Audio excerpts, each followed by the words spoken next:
This YouTube plugin's been messing up recently. There we go. Okay, cool. Nice. Okay, there we go. Now we're starting. Why am I so low down? Oh, yeah. Well, okay, one sec. Well, there you go. There you go. Now you're better. Are you at a different camera angle, Sensation, today? Is this a different camera angle? I feel like it's slightly different.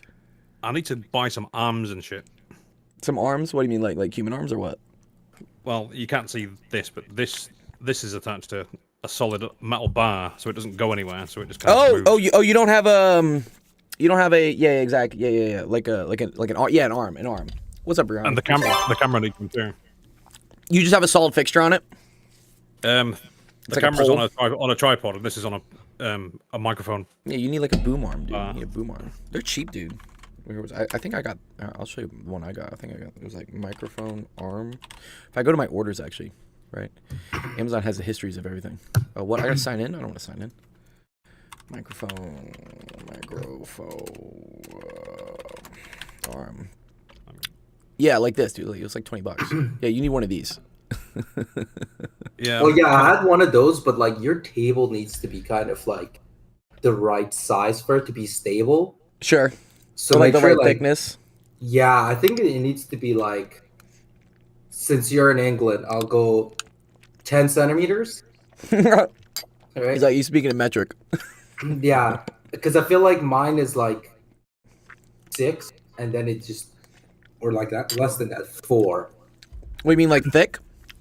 Yeah, 4 centimeters, like an inch or like 1.5 inches, and it was so wobbly. Oh, Every time I got excited, it would just start moving too much. Yeah. Yeah. So yeah, my camera. Oh, I get it.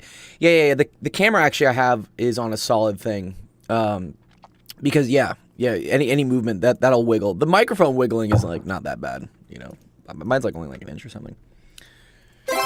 Appreciate the subscription, Sensation. Thank you, dude.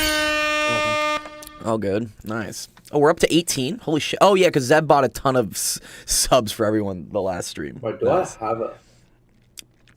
Yeah, if you have like the Prime subs, those are great also too. 12 months, yeah. Nice. Thank you, dude. Okay, awesome. Here, we got a lot of questions today, so let's go through some of the let's start the stream off. All right. Welcome to Office Hours, maybe stock school, sex education, student healthy math homework, science homework. I got my two favorite awesome guests. We got Sensation Black in the house and Remton. That's dope. All right. Yeah, I had a... Oh, Raiden says I'm being bullied by a hurricane. Uh-oh. Yeah, Florida's getting massacred again by a hurricane, I think, coming up, right? Oh, I see why I can't sub. I'm on, like... because I'm a mod, I can't sub. You can't sub it? Oh, if you're a mod on your... I have to, like, change it. I'll do it, like... Probably... All good. Jamarcus says, in a couple days or weeks, I'm going to be done with my essays for the IMSA. Would it be fine if you ran them by you? Yeah, of course. Yeah, please. Yeah, I've helped a lot of students get into colleges and grad schools, pharmacy schools, you name it. So yeah, if you want to, if you want to send those over, you know what, chat. You can just send it in the vectors chat or whatever, and I'll take a look at it. I'm sure if Rampton has a second, he'd like to see it too or something. How was the SAT, Jamarcus? How'd it go? Jamarcus took a practice SAT, Rampton, I think like last week, and he got like a 1500 on it or something, like a 1570. I was like, that's basically perfect. Yeah, I'm not surprised by the math at all, but I'm impressed by your English. Yeah, my English was pretty terrible. Well, English is your second language too, right, Rampton? Like, I mean, when I started it, I only spoke English for like 3 years at a time. So if I took it now, probably will do a lot better. I feel like we went through some of the practice SAT stuff over the summer, and they dramatically shortened the English paragraphs you have to read. It used to write, you had to read like a whole thing. Yeah. Yeah, I saw there was this whole thing that they changed it at least to be like not as brutal. But I remember there was like always this section where you had 2 columns of text to read, like a whole page. Yeah. And they were like, oh, the author number 1 says this. How would the author number 2 change the second paragraph? And I was like, dude, I don't know. I just learned English. I don't know. I just got here, bro. Can you put the fries in the bag, dude? Like, chill. Oh man. Yeah, I got a 1420 on my SAT, so I got a 700 on the English. I was mad I only got a 720 on the math. I was like, what? How did I get? I didn't take it seriously, I guess, but I only took it once. I was like, whatever. I took it twice. I think the first time for my math, one I got 800, one I got 780, or 790, something like that, because it was just like one question. And then for my English, I like butchered the reading part the first time. So I think because when I took it was out of 2100. Yeah, 2400. Sorry, yeah, because we had a writing section which they got rid of. There's no more writing section. Yeah, there was also like a grammar section. I think the first time I got like the 1900, like 1910, and then the second time I got like 2150 or something. And then I was like, you know what? I'm not doing this a third time. Yeah. I'm not gonna be able to make it to college with them. So. And it's expensive, dude. I think it's like $100 or something. And then you got to pay to send your tests to all the universities and stuff. Mine was a lot more expensive. I think mine was like 600. Yeah.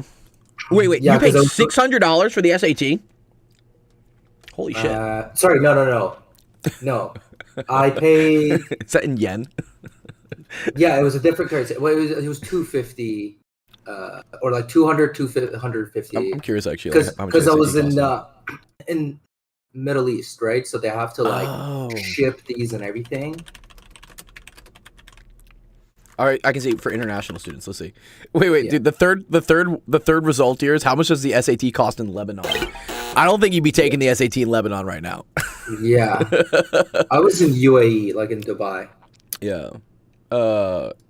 Okay, they say like 100, 115. I don't know. Maybe they just like fleeced you out there. But yeah, that's ridiculous. You spent that much. I mean, everything's more expensive there.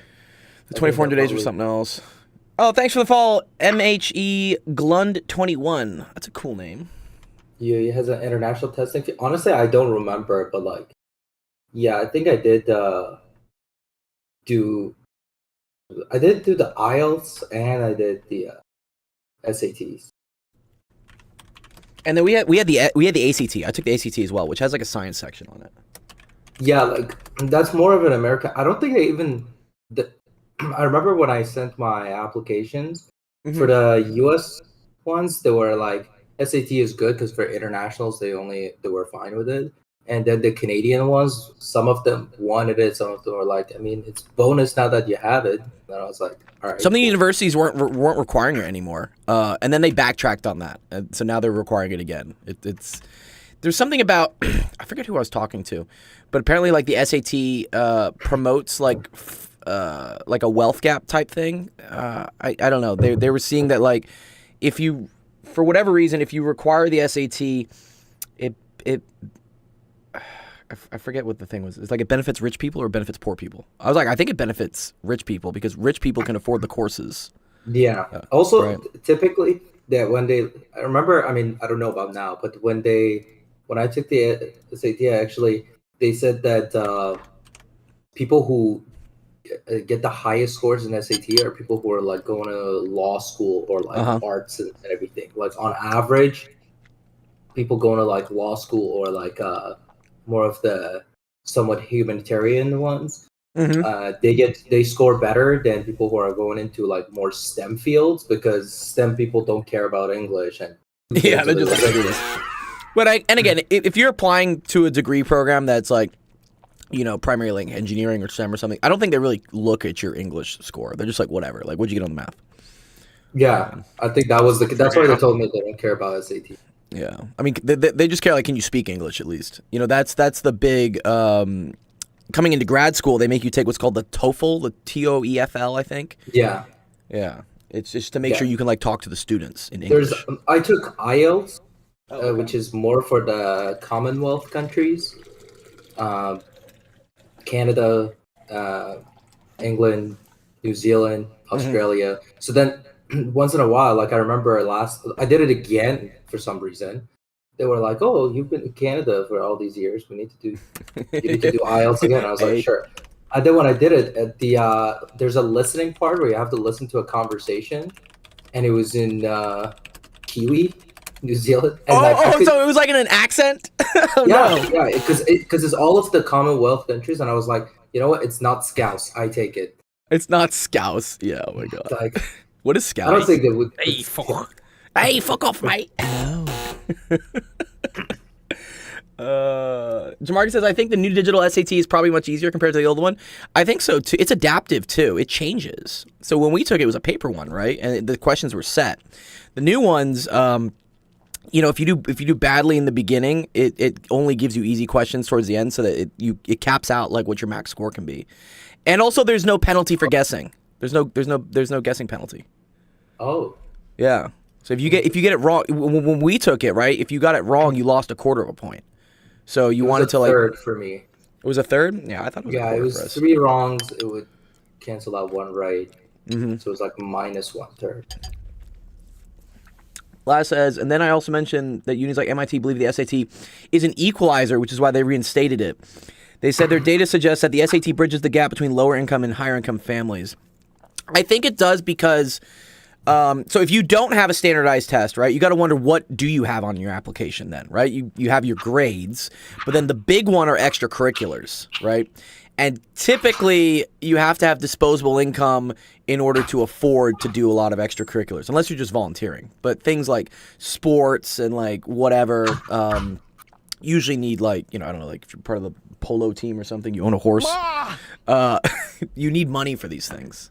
And so they were seeing that like, oh, only rich people can afford the extracurriculars now. Oh. Equity. What's up, Equity? We helped you out, Equity, with this equestrian. Yeah, we were talking about this equestrians. Equity, we helped you out with this. Speaking of English, this was your poem that we helped you write during the last thing. Yeah, volunteer gigs. Yeah, volunteer gigs are great. Yeah, and free. But also, you need someone to drive you to the volunteer stuff. And like again, poorer families probably don't have time to drive their kids to things. I guess they're probably working all the time. What? Oh, we helped write this one. This was the thing about like temper and stuff. When your temper's hot, it'll grow like a fire, store emotion inside you. Okay. I saw something about curry in here, dude. Where was this? Oh, shooting the ball like Curry. Oh, not like the food. Throwing the ball like Mahomes with okay, cool. Nice. Oh, I like how you did these footnotes. This is great. Anger in the form of bending the ball like Beckham. Bending the ball like Beckham. Yeah. Was Beckham like known for being able to curve the ball? Is that his thing? Is that the whole bend it like Beckham thing? Is that where it comes from? The movie. Is it because he could bend the ball, or is it? I don't know. I've never seen the movie Bend It Like Beckham, but yeah, it's a chick flick, right? Yeah, I think it's a chick flick. Yeah. I watched the Hot Ones with like David Beckham in it. Yeah. And the thing is, like, if you look at the way he shoots the ball, he like does it at like such a weird angle. His body is almost like 45 degrees relative to the ground when he's hitting the ball. And oh man. He was like, yeah, my left hip is just sore all the time because he was like, I kicked the ball at such a weird angle, and it was like, you pay for those. I need to go to a chiropractor like constantly. Yeah. Nice. Oh, we don't need that open. Okay, cool. Cosmic says, any tips for hash tables for C++ homework? Oh, that's kind of your wheelhouse, Sensation. Do you know about hash tables? I'm aware of it. He's aware of it. A book could probably explain better than I could. Yeah. I don't know. I think hash tables. I want to say that's kind of like a library in Python. In Python, or it's called maybe a dictionary is what it's called. But it used to be, when you work with arrays, you have to know the indices where everything is. But then with like a table, I forget what it's called in Python. Instead of they're called typically packages. Is that what they're called? Packages and libraries. Yeah, it's like you're storing the data, but instead of the indices saying where the data is, you have another incrementer or whatever you call it. It's like, oh, it's the month. Yeah. A little prep for the math quiz. Nice, dude. Yeah, ace your math quizzes. If you want help with your math quizzes, we can do that. Let's see. What was else? Okay. All right, let's pull this up. We do have a math question that someone has asked, so let me go find it. This one is from... It's more work on physics needed. Okay, cool. Did you post a physics question that you needed help with? I forget. Oh, Ace did. Okay, cool. Well, Ace, you're here. So here, let's do your question first. Equity, did you have a question, or were you just posting this? Like, is there a question about this? So this is what I've got so far. I just need to use proof in the BCom. The author uses multiple literary devices to develop idea that when people are mad, they should use strategies to calm themselves down. I just need to use proof. What do you mean you need to use proof? I mean, here's some proof. What? The whole thing's proof. Wait, Equity's typing. Passing these test cases is hard. Yeah, what was it? Bob was talking about this earlier with his C++ class, where how they grade. He was apparently working with a TA for an hour and a half trying to get it like a memory leak figured out.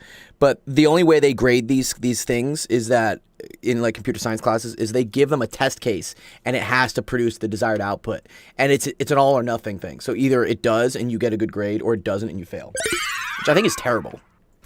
But I guess that's the coding. I mean, if it doesn't work, it doesn't work. I need to use proof that the author uses literary devices to prove the theme statement. I mean, well, here's your proof. Aren't these are the literary devices you use, right? This is why I hate English, dude, because it's so open-ended. Like what's the correct answer? And it's like there's so many correct answers. In math, it's like no, the answer is like 42. That's it. Like it's a number. You need 2 proofs. What is the proofs that he need? I don't know. I mean, I'm trying to read. I need 2 proofs and an explanation for each proof. Well, I don't really know. Is he talking about like the simile, visual imagery, and all that? I mean, stuff he did it right mentioned? here. Yeah, it's mentioned here, right? Yeah. Yeah. I don't know Equity. Yeah, I'm a math guy. This is where the extent of my like helping out with English homework like is like I don't know what more to do with it. So shooting the ball like Curry, that would be. I think he's already he said that's an illusion. It's an illusion. He already says it's an illusion. Yeah, it could also be symbolism. Yeah. See, this is the whole thing. Like, I'm just like, what? Which one is it? Hold on. I mean, but also, I don't know if this is like. What were you saying? The theme statements when people are mad, they should use what strategies. illusion is. It's alluding. I mean, this is the theme statement, right? With meditation and stillness, you can calm your mind. Like, cool. Here, you want to say this? There you go. Here's like an illusion, or is this symbolism? Actually, no. But shooting the ball like her, yeah, it can't be illusion because illusion is a indirect reference. Okay, you're not like directly referencing something. Yeah. So if. Oh, this is a simile. This is a simile, right? Right here. When we say like this, and that is simile. Yeah. The moment you see the word like, and remember yes. it has to be simile. Got to be a simile. Illusion, you have to like point to something without actually mentioning it. So shooting the ball like Curry, because you're already mentioning the name Curry, it can't be an illusion because it's like you're already talking about the player, unless there is a double meaning to Curry, which. Yeah, that's what I was like. Like, is it like the food curry? We can use I would use this one, dude. I'd say here's a simile, and whatever the author's using like calming sounds to support the theme statement, and then just I don't know, go tell your teacher to fuck off or something. I hate English. Like it's so dumb. Whatever. Ace, here, let me help you out because I can help out with math right now.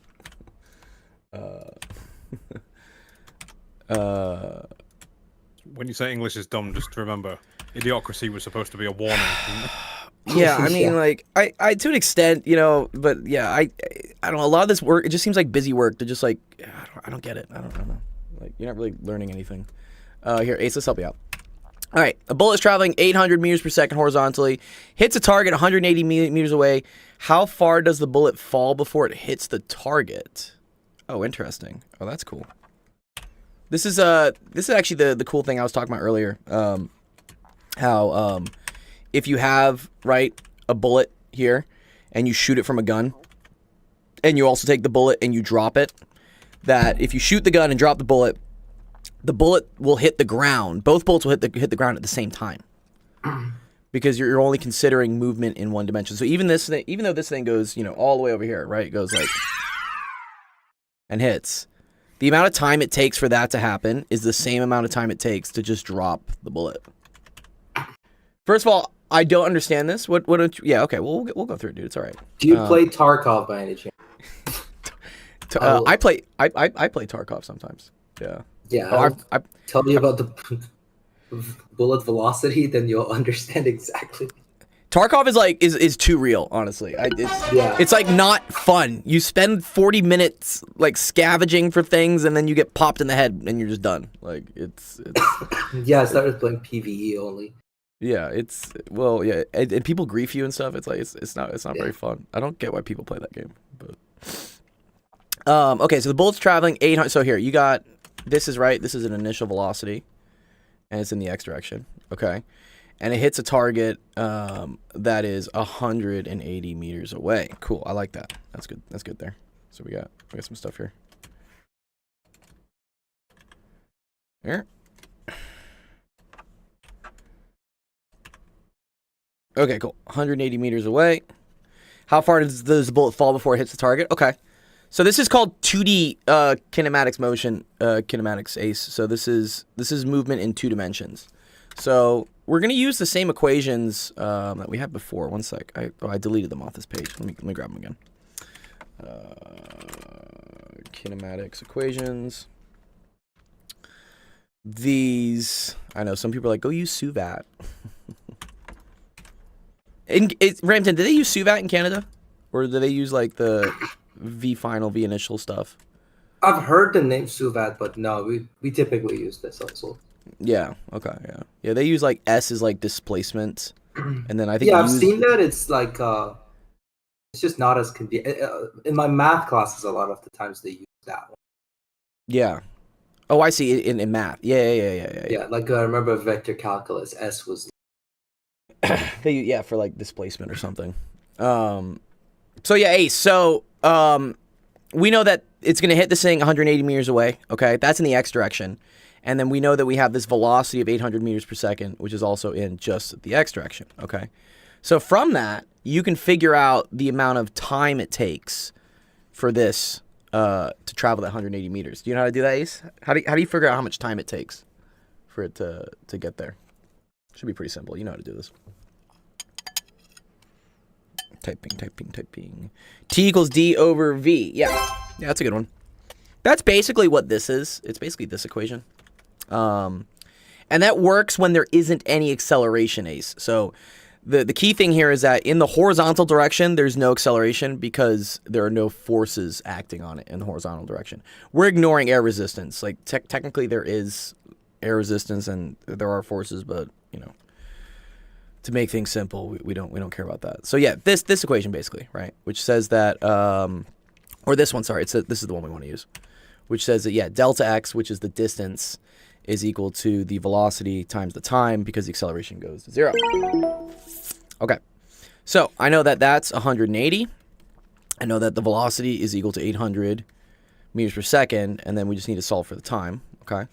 So doing that, right, divide by 800, divide by 800, okay, and then where's my calculator? Okay, one sec, there it is.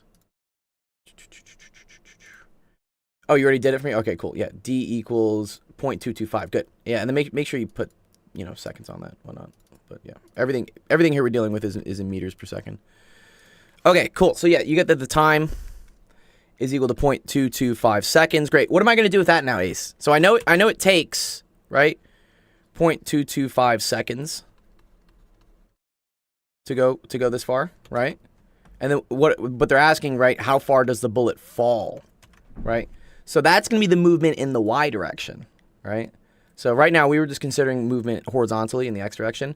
Now we need to know how far this thing moves in the y direction. Okay. So we can use this same equation, right? But instead of using like delta x, we're looking at delta y, okay? So I'm going to say, okay, cool. Delta y is equal to v initial in the y direction times the time plus 1/2 a t squared. Now, in the y direction, this thing has no initial velocity, okay? Because we're not throwing it down, we're not shooting at it at an angle. The velocity was strictly horizontal, so there's only x velocity. So the y velocity initially is going to be 0. There is acceleration though, right? So this is the key thing. Anytime something's in the air, it's in free fall, there is acceleration, and that's always equal to negative 9.8. Okay? And then what we can do for t is we're just going to use the same time we found in the first part.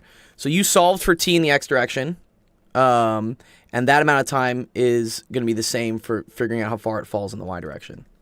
So I'm going to say, cool, delta y is equal to 1/2 negative 9.8, and then t squared is going to be that 0.225 squared. Right, so now if we pull up our calculator, 0.5 times 9.8 times 0.225 squared, you get, and then there's a minus sign, so that's minus 0.248. Okay, so that's the amount of meters that it's going to drop. Okay, so that's the bullet drop. So the bullet drop over 180 meters. Wow, that's actually pretty significant, man. Dude, what? Like 0.24, that's, wait, 25 centimeters? That seems pretty high, no? Yeah, that makes sense. Yeah. Okay, yeah. Yeah, that's right. Okay. That's crazy. I mean, I've gone shooting before. I didn't know that the bullet drop was 25 centimeters. That's huge. A quarter of a meter. Dude, what? Okay. Nice.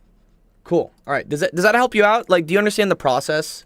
You know, it's one thing to get the answer right, but do you understand, like, the big thing in kinematics, especially two-dimension stuff, is just split stuff into what directions. So look at things only in the x direction, look at things only in the y direction. And then usually the time connects the two. Yeah, the question Also, was... yeah, go on, Rampton. What's up? Sorry, finish the question. I'm just saying fun fact about that has nothing to do with the problem. Oh, no, say the fun fact. Say the fun fact. What's the fun fact? Well, Okay. you said because you shot the gun and, like, the bullet drop is, like, 25 centimeters. But, like, the muzzle velocity with this one is, like, 800 meters, right? Yeah. I'm pretty sure the muzzle velocity needs to be, like, a little over 1,000. So, like... Oh, I see. So this velocity is wrong because it's, like, it's slow. It's a little slower, yeah, but overall, I feel like Yeah, what's the that's bullet still velocity of, surprising. like, of an AR-15? I think a little. Yeah, close to 1,000 meters per second. Yeah. And then... It also depends on the bullet. Sure. Right, yeah, AR-15 is shooting, I guess, standard, I want to say it's 5.56, or 2.23 is what they call it. No, Whereas, like, yeah. even the types of the 5.56, Uh-huh. they have, like, different sorts of... oh, different grain. Yeah, you're right. Yeah, because, like, I don't know why, but out of gaming, I now have become getting military training now. I'm just looking into gun... Yeah. But... They're going to put you yeah, on a I watch think list, it's just- Rampton. Probably. Yeah, you put, especially if the color of your skin, dude. They're going to, like, put you on a watch list. Like... Yeah, I think it's mostly explosives that will work. Yeah. Or if you start buying a lot of fertilizer. Yeah, and orange juice. Because apparently that happened. There was a lady that she ordered, like, cable, orange juice, and fertilizer off of Amazon. And then she was like a 70-year-old lady, and she had a garden, obviously, orange juice for something, and then cable for the house, right? These are not, like, uncommon things to buy. But then Right. FBI broke into our house. They were like, "Are you making a fucking bomb?" And she was like, "I barely walk up the stairs." Oh, my God. Napalm. Is that how you make napalm? I thought napalm was, like, styrofoam and gasoline. Oranges. It is orange. It is orange juice, really? No, Oh, not yeah. orange juice. I'm not gonna go into details. Okay, all right, Yeah, all right. Oranges. We oranges. Okay, we don't have to. Dude, we don't get flagged. We're gonna get flagged. Yeah, watch this guy stream. He's teaching these kids how to make bombs. Wait. So wait. I thought 22 long rifle was faster than I was looking. So the other type of bullet that people sometimes, at least when I was in Boy Scouts, we shot like 22s. I thought it was more. Oh, here we go. This is the bullet drop question, or I guess there's a chart.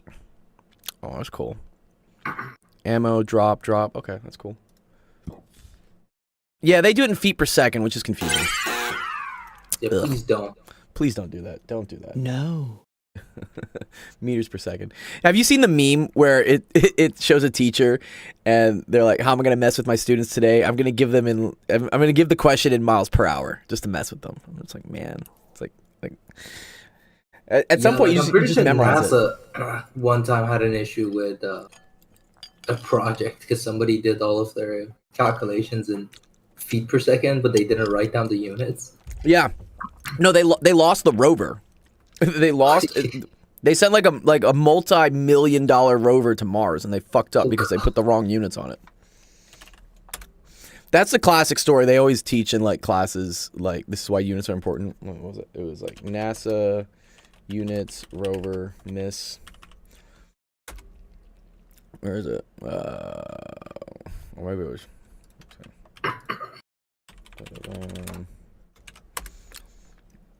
Yes, it was. It was a metric mistake. This was it. When NASA lost a spacecraft due to a metric math mistake. After almost 10 months of travel to Mars, it burned and broke into pieces. Oh God, dude, what? No. Dude. It was $125 million, dude. This Back this in guy. 1998, so that's like 2.5 times now. Yeah, that's big cash right now, dude. Oh my God, no. JPL engineers did not take in consideration the units had been converted in English units of pound second squared to Newton second squared. Oh no. Oh, that's so bad, dude. R.I.P. R.I.P. the Mars thing. Dude, this guy must have gotten roasted, dude. The person who messed up. Anyways, yeah. Okay, nice. Yeah, Ace, that makes more sense to you. Yeah. So in general, when you're doing these questions, Ace, write down all your stuff in the X direction, write down all your stuff in the Y direction, and then you connect the two with time. T is like the common variable that like connects the two together. And yeah, you'll be good. Nice. Cool. All right, awesome. Let's get a coin for that. Good job. And then this goes to Ace. Nice.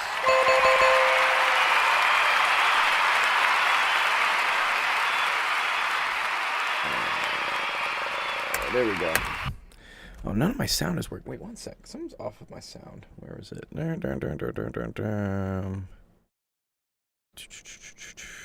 Oh, I'm muted. Oh, that's why. Oh, God. Oh, sorry, the music's been on the whole time? On Twitch? On Discord. My Discord audio. Was the waiting music on the whole time? No. Oh, I just started hearing it. That's weird. Wait. If I turn it on, do y'all hear it? No? No. Oh, maybe I just hear it. Oh, that's interesting. Okay. Sorry, I was muted. Okay, cool. All right, nice, good. Ishan Equity. Oh, Equity says, oh, here's an example. Why is this all color-coded, dude? What's going on here? Let me look at this one sec for Equity. Okay, we got this. We got some more color-coded stuff. Like, did someone just like vomit in crayon, dude? Like, what happened? Like, why? Why is this all highlighted? Sorry if I randomly cough. Oh, you're good.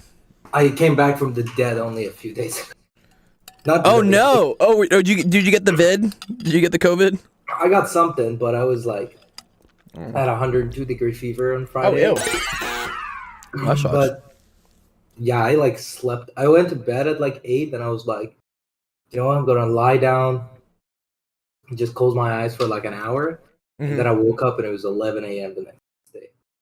Oh wow, yeah. You slept for. Sometimes you need that. You just need like a solid sleep sesh. You know. Yeah, no.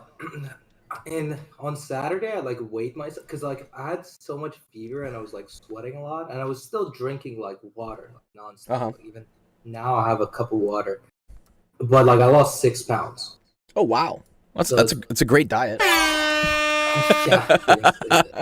Yeah, just go get sick. People, yeah, for people who are not using pounds, that's like 2.7 kilograms. Yeah, it's like 3 kilos. Yeah. Damn. Yeah. That's a lot. Well, I'm I glad have you're to feeling deal with the better. fact that everybody uses pounds here, so Yeah, I know. We should all just use newtons. Like, if we're gonna make it difficult, we should make it difficult for everyone and just say, okay, now everyone has to use newtons. It's the true unit of weight. Because that's the joke. What's stones? Yeah, don't even get me started, dude. Fucking stones, dude. Stop. Did I ever explain that one to you? No. Explain It's a stones. holdover from when we used pounds. When we used pounds, pounds, shillings, and pence. Okay, Which was like the currency. A stupidly complicated system. Yeah, because it wasn't like 10 to 100, right? It was like, and then there were like farthings and like half farthings or something. Yeah, but they were specific kinds of coins. 240 pence in a pound. Oh no. And so many shillings. But yeah, it was all divisible by 12 or something. Pence, shillings, pounds, and so then we just started using. Okay, here we go. Okay, 20 shillings is a pound, 12 pence is a shilling. So you're right. It's 240 pence to the pound. Dude, why? And so anyway, it carried over to the weight, so it was ounces, pounds, and stones. Oh man, that's a headache. That's such a headache. So I weigh 17 stone. 17 stones.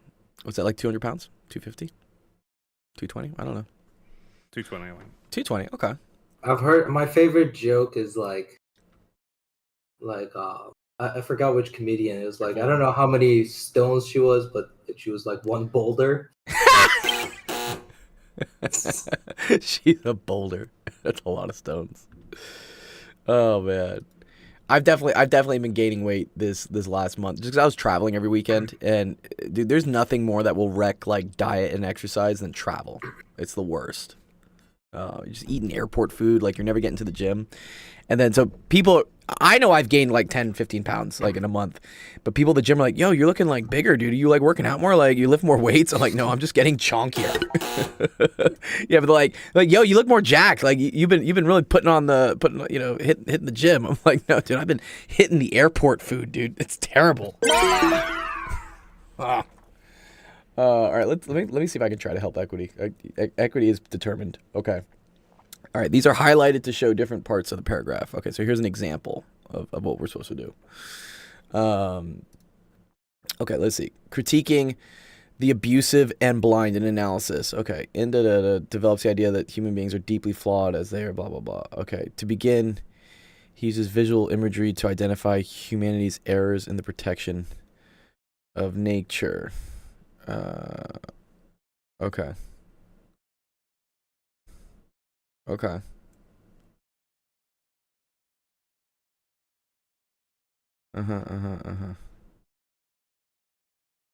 Pathetic fallacy?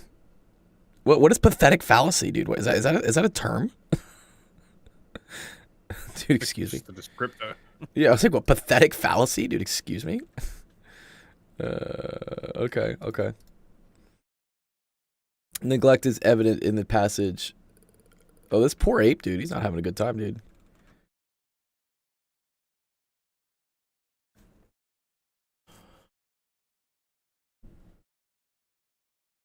Wait. Pathetic fallacy literally is something. The attribution of human feelings and responses to inanimate things. Or wait, isn't that called anthropomorphizing? It's anthropomorphism, I thought.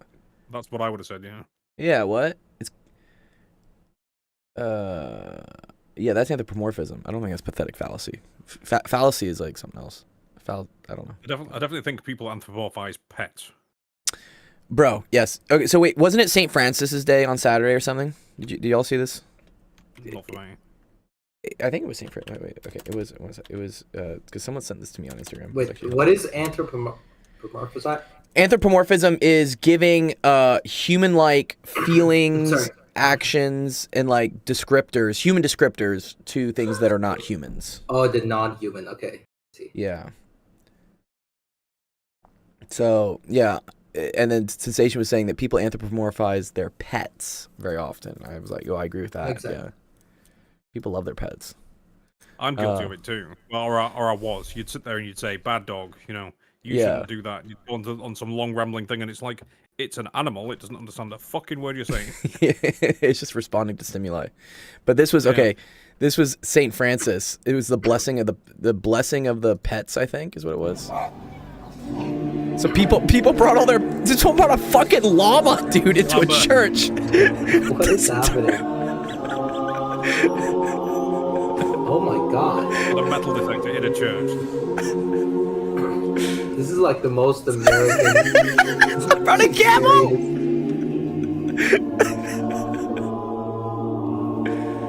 Oh god, dude. Fucking goat.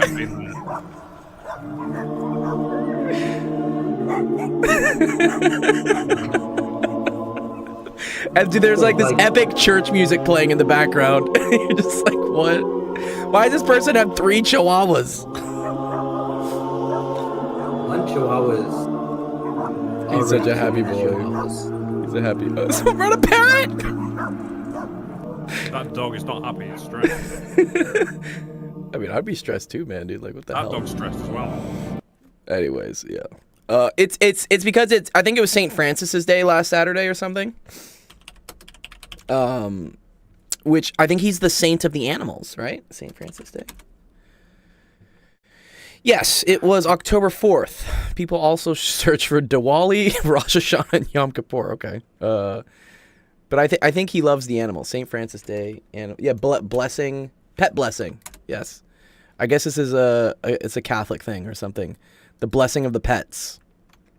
The blessing of the animals. Okay. Yeah. Anyways, so yeah. So we were talking about anthropomorphism. So yeah, that's when people, yeah, with their pets.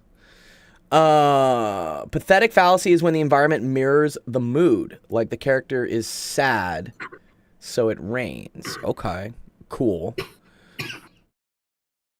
I just don't like it's called pathetic fallacy. It's not also a fallacy. I feel like it's just.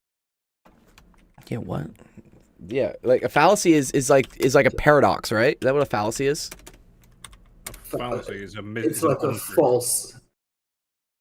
Oh wait, no, this dude's right. What? According to the dictionary, pathetic fallacy is the attribution of human feelings and responses to inanimate things or objects. Oh, really? Oh, Ace was right. Dude, what? This is called anthropomorphism. I thought. It did say, especially in art and literature, so. Yeah, maybe there's a difference. They have some key differences. Okay. Okay, but what's the difference? What's the difference? Yeah, what's the fucking difference? Oh, it says anthropomorphism could happen unconsciously. Okay. Oh, and then there's personification, right? So then we got a third one here. Like English just couldn't make up their mind, I think dude. Personification is like comparison of something to a human trait. Okay. But you're not like acting like they are human, if I'm not mistaken. Yeah. Equity says no, Gold. The definition I have is correct. You can tell it's right because the explanation of the proof explains it. Yeah, that or your teacher's wrong. Like... I think I trust the dictionary. The dictionary is pretty correct. Here's all I know for a fact. All that kind of stuff is nonsense. It's all nonsense. You need to work on your actual English usage. Right? Yeah. I think this is a bunch of garbage. Like, I don't know. This is just busy work is what this is. If you are writing a sentence and it looks like you're mashing your palms into the keyboard, that's what you need to be working on. Yeah, they should be just teaching the kids like how to like actually, like speak English over text. Wait, I heard about this recently. Because everyone's using smartphones, or was, as the case may be. Oh yeah. The people are now having to be like trained to use keyboards. Oh, interesting. We're bringing back Mavis Beacon, dude. Mavis Beacon. No one knows Mavis Beacon. Oh man, that might be an American thing. So maybe it was. Wait, who taught you typing? Me. Well, okay. There was this woman. Her name was Mavis Beacon. And we all had to like take this class in I want to say middle school.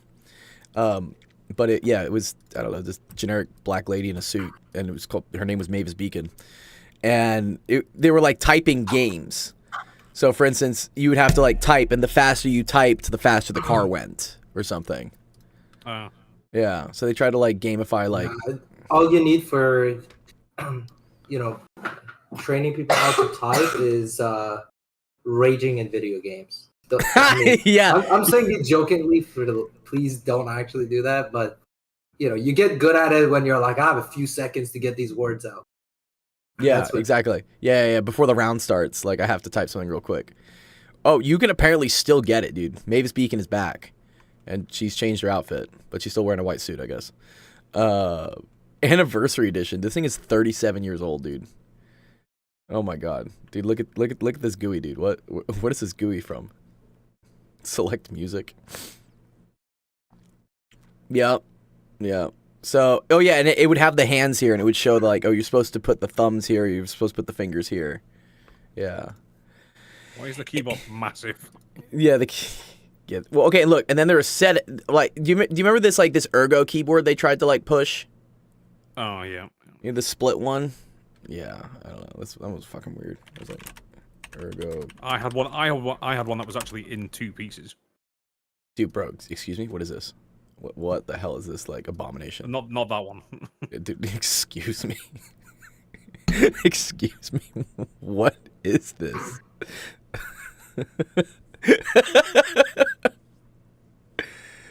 I've even seen ones that are like almost like a joystick. No way. This is so like weird. There are or dactyl. Oh my god, these things are goofy, dude. What? Yeah, there's the trackball. Like I never got the trackball thing. That's crazy though. Yeah, I remember them trying to like push this, and I just hated this. That one. That one. That says the New York Times one. Oh, this one? I had one of them. It's literally just split. What? So that your hands are further apart instead of being close together, and that's like somehow ergonomic. I didn't understand why, but I don't get that either. Okay. They were pushing it during when all this technology was new. Yeah. I guess it's supposed to help like carpal tunnel or something, maybe. Would you say it was like a joystick keyboard? Joystick keyboard. Oh, I've seen these before. I mean, this is for gaming and whatnot. These things are cool.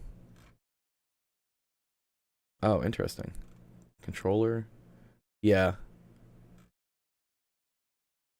Maybe we'll just get the Neuralink dude set up. We'll just think the ideas and then they'll go down as text. That's the next thing. That's the next thing. Yeah. We are Borg. Resistance is futile. Resistance is futile. Become one of us. Okay, Akron, as far as your question, besides me like literally doing the question, like doing your homework for you, I feel like if you wanted to basically just mirror whatever your teacher had on here, yeah, use this where you say like, oh, here's the theme statement, and then the author uses. I like visual imagery. I think that's cool. You can say visual imagery to identify ways that activities may be like calming for you, and then this would be literally the visual imagery. Like you can say ocean waves are typically like meditation type music, flowing water sounds nice, and white noise, and then yeah, there you go. There's some visual imagery. If you wanted to use pathetic fallacy, I guess, I don't know. Didn't you write this poem?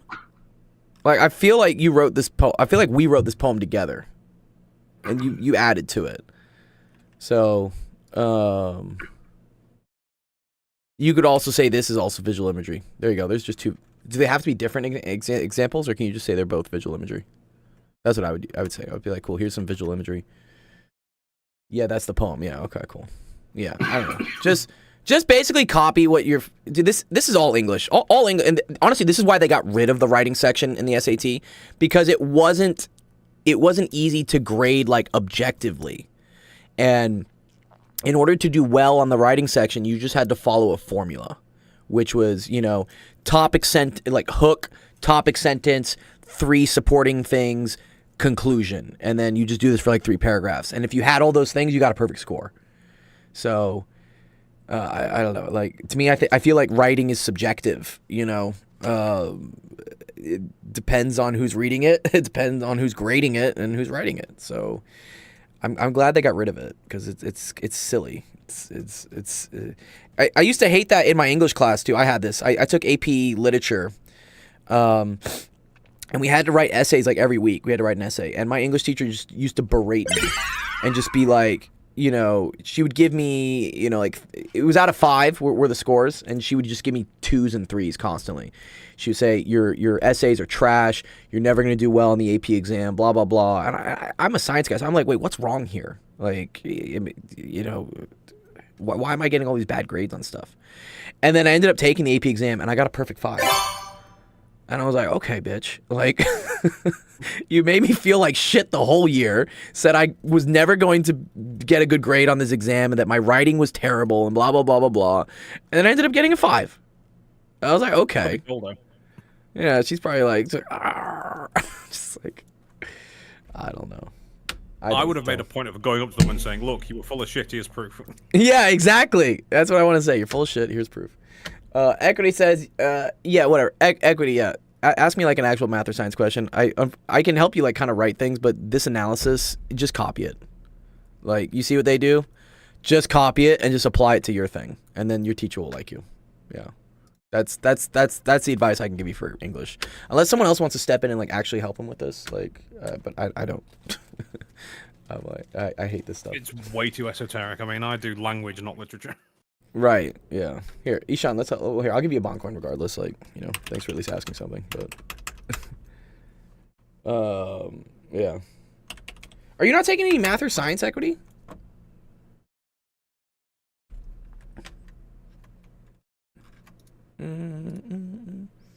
ELA is actually so fucking annoying and gay, yeah. Oh, man. The kids are bringing back retarded and gay. They're bringing back the words. They're bringing them back. Oh man. Yeah, I know. I didn't like English classes either. So I empathize with your pain, Equity. I understand why you don't like your English class. I understand. It's okay. Just as long as you can use it effectively and properly, that's fine. I wish I could, but the fucking counselor says that there's no open courses for science or math. Oh, wait, you're not taking any science or math, like, right now? What? What do you mean there's no open courses? Like, they're full? Like, there's too many people in them? What do you mean there's... In Canada, they do it differently? Oh, I don't know. What, do they sit down when they take a piss? Like, what are they doing? Like, what do you mean differently? What? Do they tip their landlords? What do you mean they do it differently? Yeah, I've heard a couple people complain in my server because they're from Canada, and they complain that the education system is pretty whack. Do you agree with that, Ramton? Do you think the education system in Canada is worse than like America? It's definitely getting worse. I would say that because I like tutor people here, and like yeah. It does baffle me at times that I'm like, how did you guys like make it through high school at all? It is. I mean, I'm not trying to like badmouth anyone because like it's not really their fault. Yeah. But yeah, there's definitely like people tutoring and just like, yeah, I don't know what your teacher has been doing. Because like there are certain things that they can't, like, there's so many people they can't even add, like fraction. They can't add, like, can't add fraction. Oh god. Yeah. Oh no. And I'm like, we gotta help these boys. Oh, let's turn this off. Damn. I swear I saw this question before.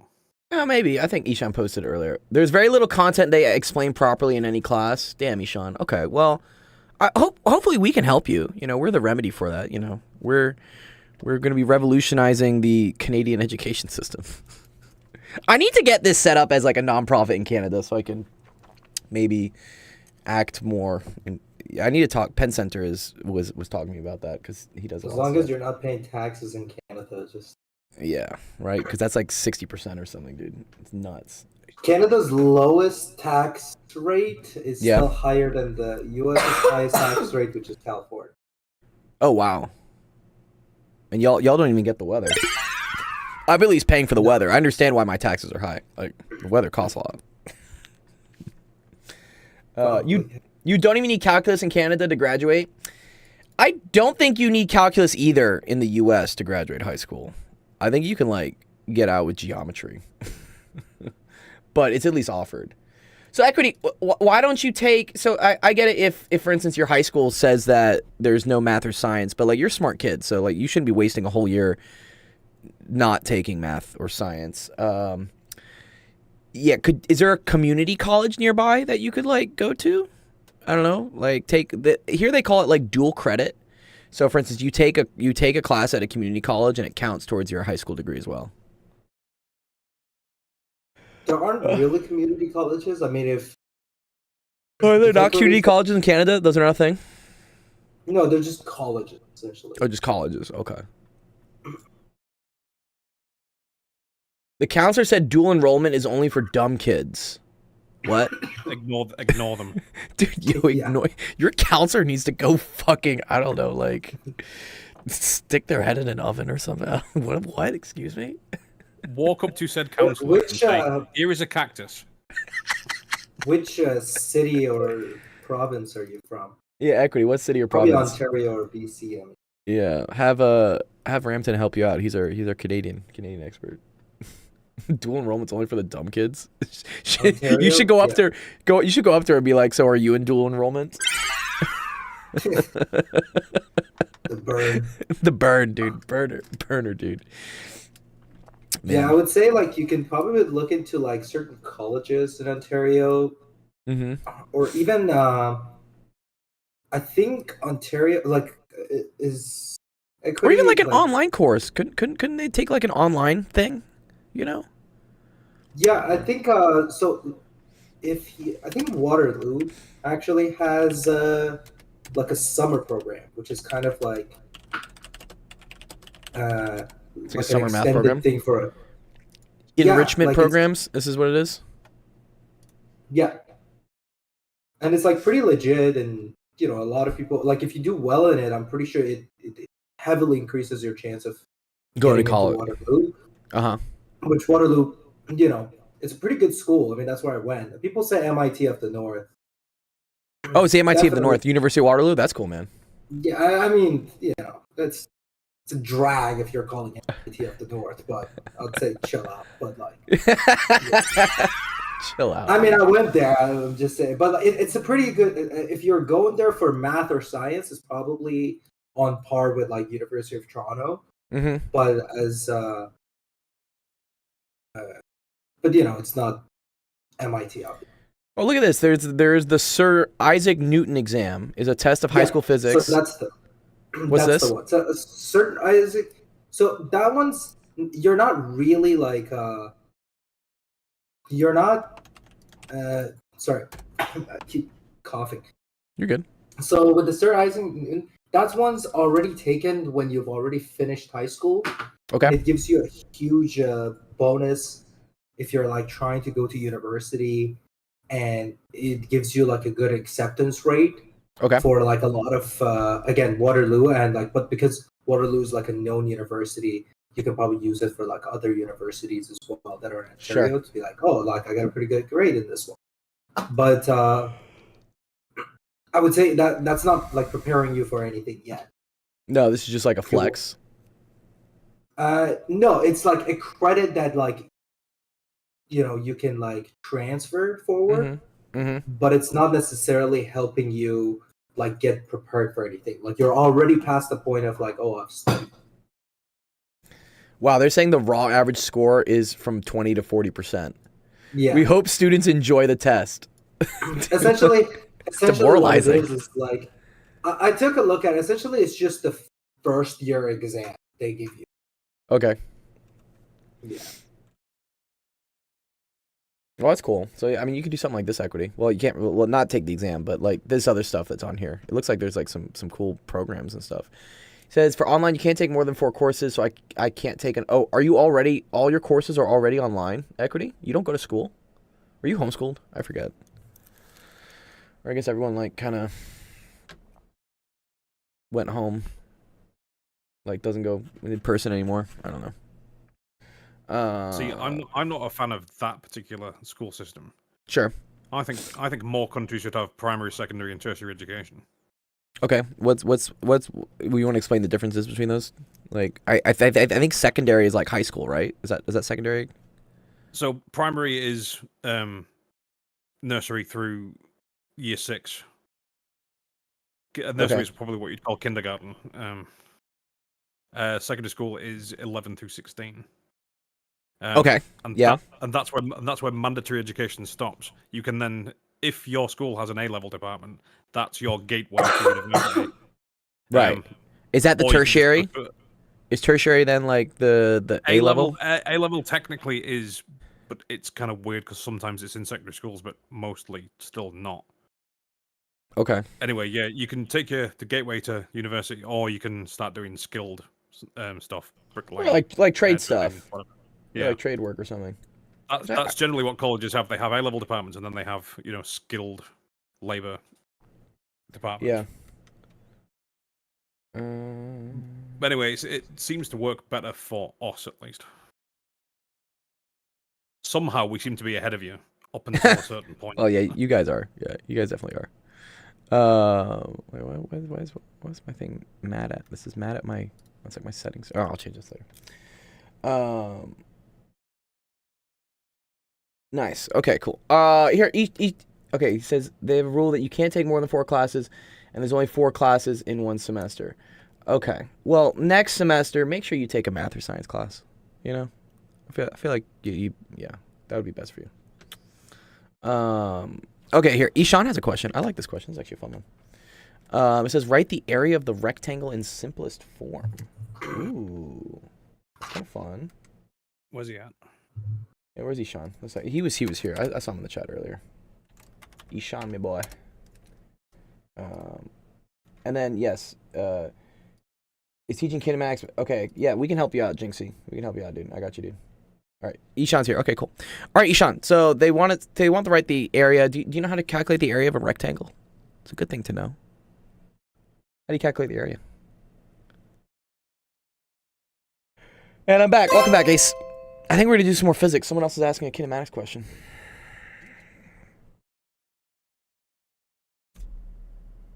Yeah, length times width, right? Yeah, dope. Cool, man. Yeah. So, what was it? Length times width is equal to area.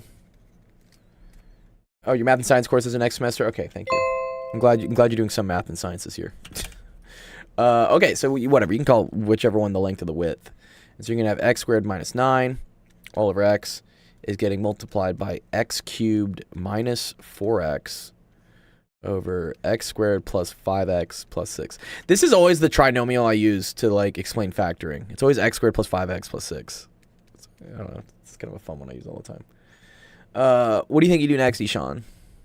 I mean, you could multiply this together and you could like foil this, but that would suck. We don't want to do that. There's an easier way to do it. What's the easier way? Factor! Yes! Factoring is your friend. Okay, cool. Do we know how to factor this thing? This is something special. Special. What's special about it?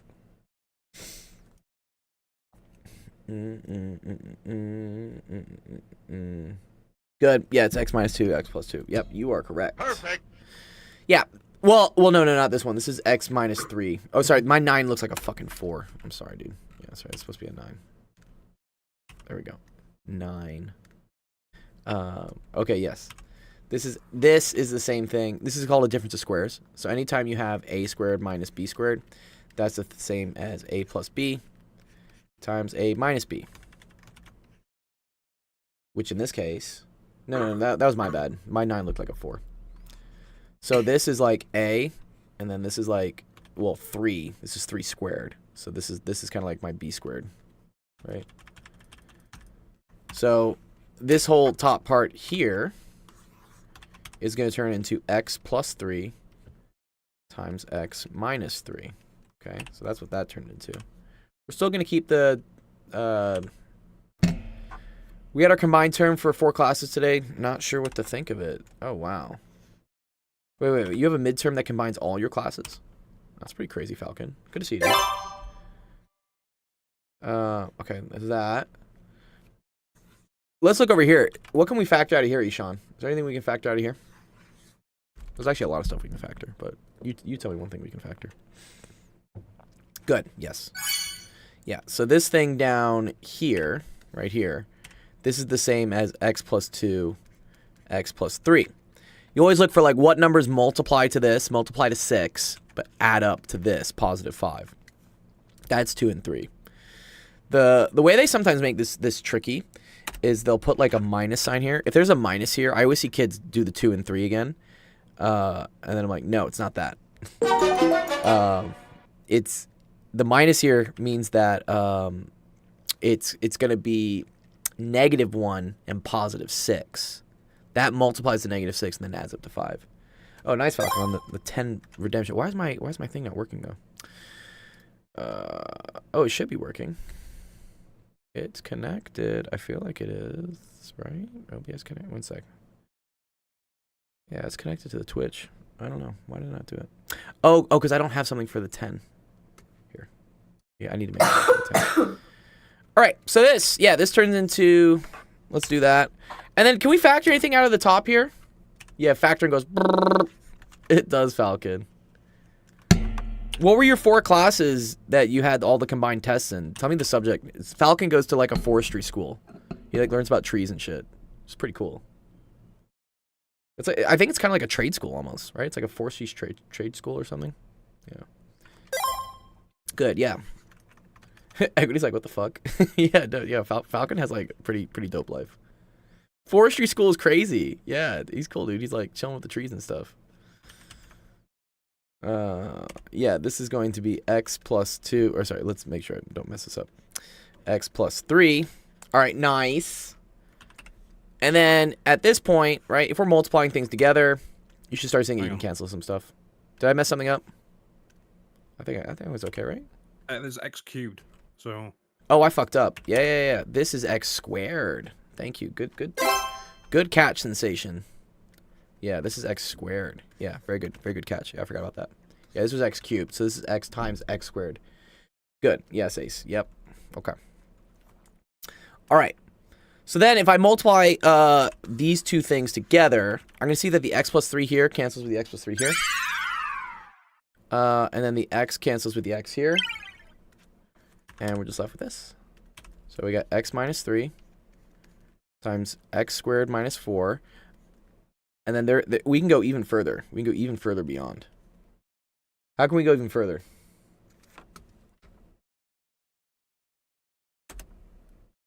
Good. Yes, exactly. Yeah. This is another difference of squares. Yeah. So this is going to be like x plus 2, x minus 2. So these are going to cancel. And then you get your final answer, which is x minus 3 times x minus 2. Good job. Clap.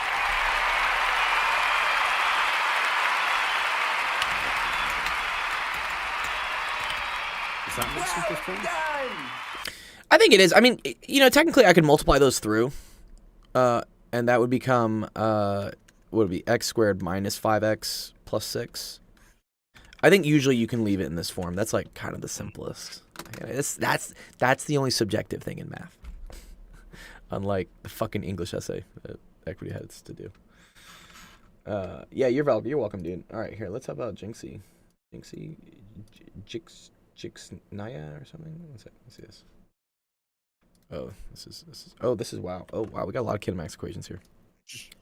Yeah. Jixnaya. Yeah. I was Tell wondering us how it's spelled. Yeah, tell us how it's pronounced, dude. What? Pronounced. Gotta go eat. I'll be back soon. Yeah, cool, dude. Food.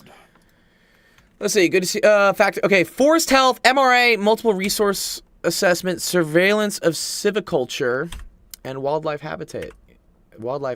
They're all level 3000 classes. Are they not level 9001? What's the 3000? It's over 9,000. What does the scouter say?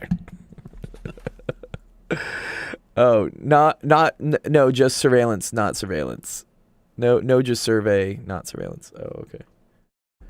Oh, survey of civiculture. Oh, okay. Yeah, there you go. Wait, silviculture. That's a cool word, silviculture. Janaya says we can just say Janaya. That's cool. All right. You can, but that's what that says. Yeah, well, they like putting random X's and stuff. It's better than this. Do you remember this trend? It was like probably like 5 years ago, where they were replacing all the A's with like V's, or all the U's with V's. So if you wanted to say like cult, it would be like this. They put like a V there. It's like super. That's old school. Yeah, that's like Roman, right? Or Gothic? Is that what it is? It's Gothic. No, that's like punk era, where everything was something cult with a V in it. Well, then also I think V was also like an A. So for instance, if you wanted to say like Alley Cat, they would like replace this A with a V. And actually, I know a pretty famous DJ named that. I think it's Alley CVT. CVT. Yeah, she's pretty famous. Yeah, but her name is Alley Cat. But they puts a V there for whatever reason. I don't know. People got some. Anyways, but Janaya, yeah, okay. Janaya, let's talk about Janaya's question. Okay. All right. Okay, an airplane accelerates down a runway at 3.2 meters per second squared for 32.8 seconds until it finally lifts the ground. Determine the distance traveled before takeoff. Nice, okay. Do I see Suvat down here? I think I almost see Suvat. No, I'm like seeing through the paper. Do you use Suvat, by the way, Janaya? What equations do you use? Yeah, I'm looking at it here, right? I'm like enhance. Like, zoom in and enhance. It's all blurry. Just zoom in and enhance. Dude, zoom in. We showed that video one time from was it from CSI or something? Oh yeah. Yeah. Oh my god. Wow. Dude, his zingers were great, dude. Falgo says it's a word used to describe active management of trees using responsible management practices to balance the goals of landowners. The most common up here in the north being deer habitat or logging, often in common with both. Oh, that's cool.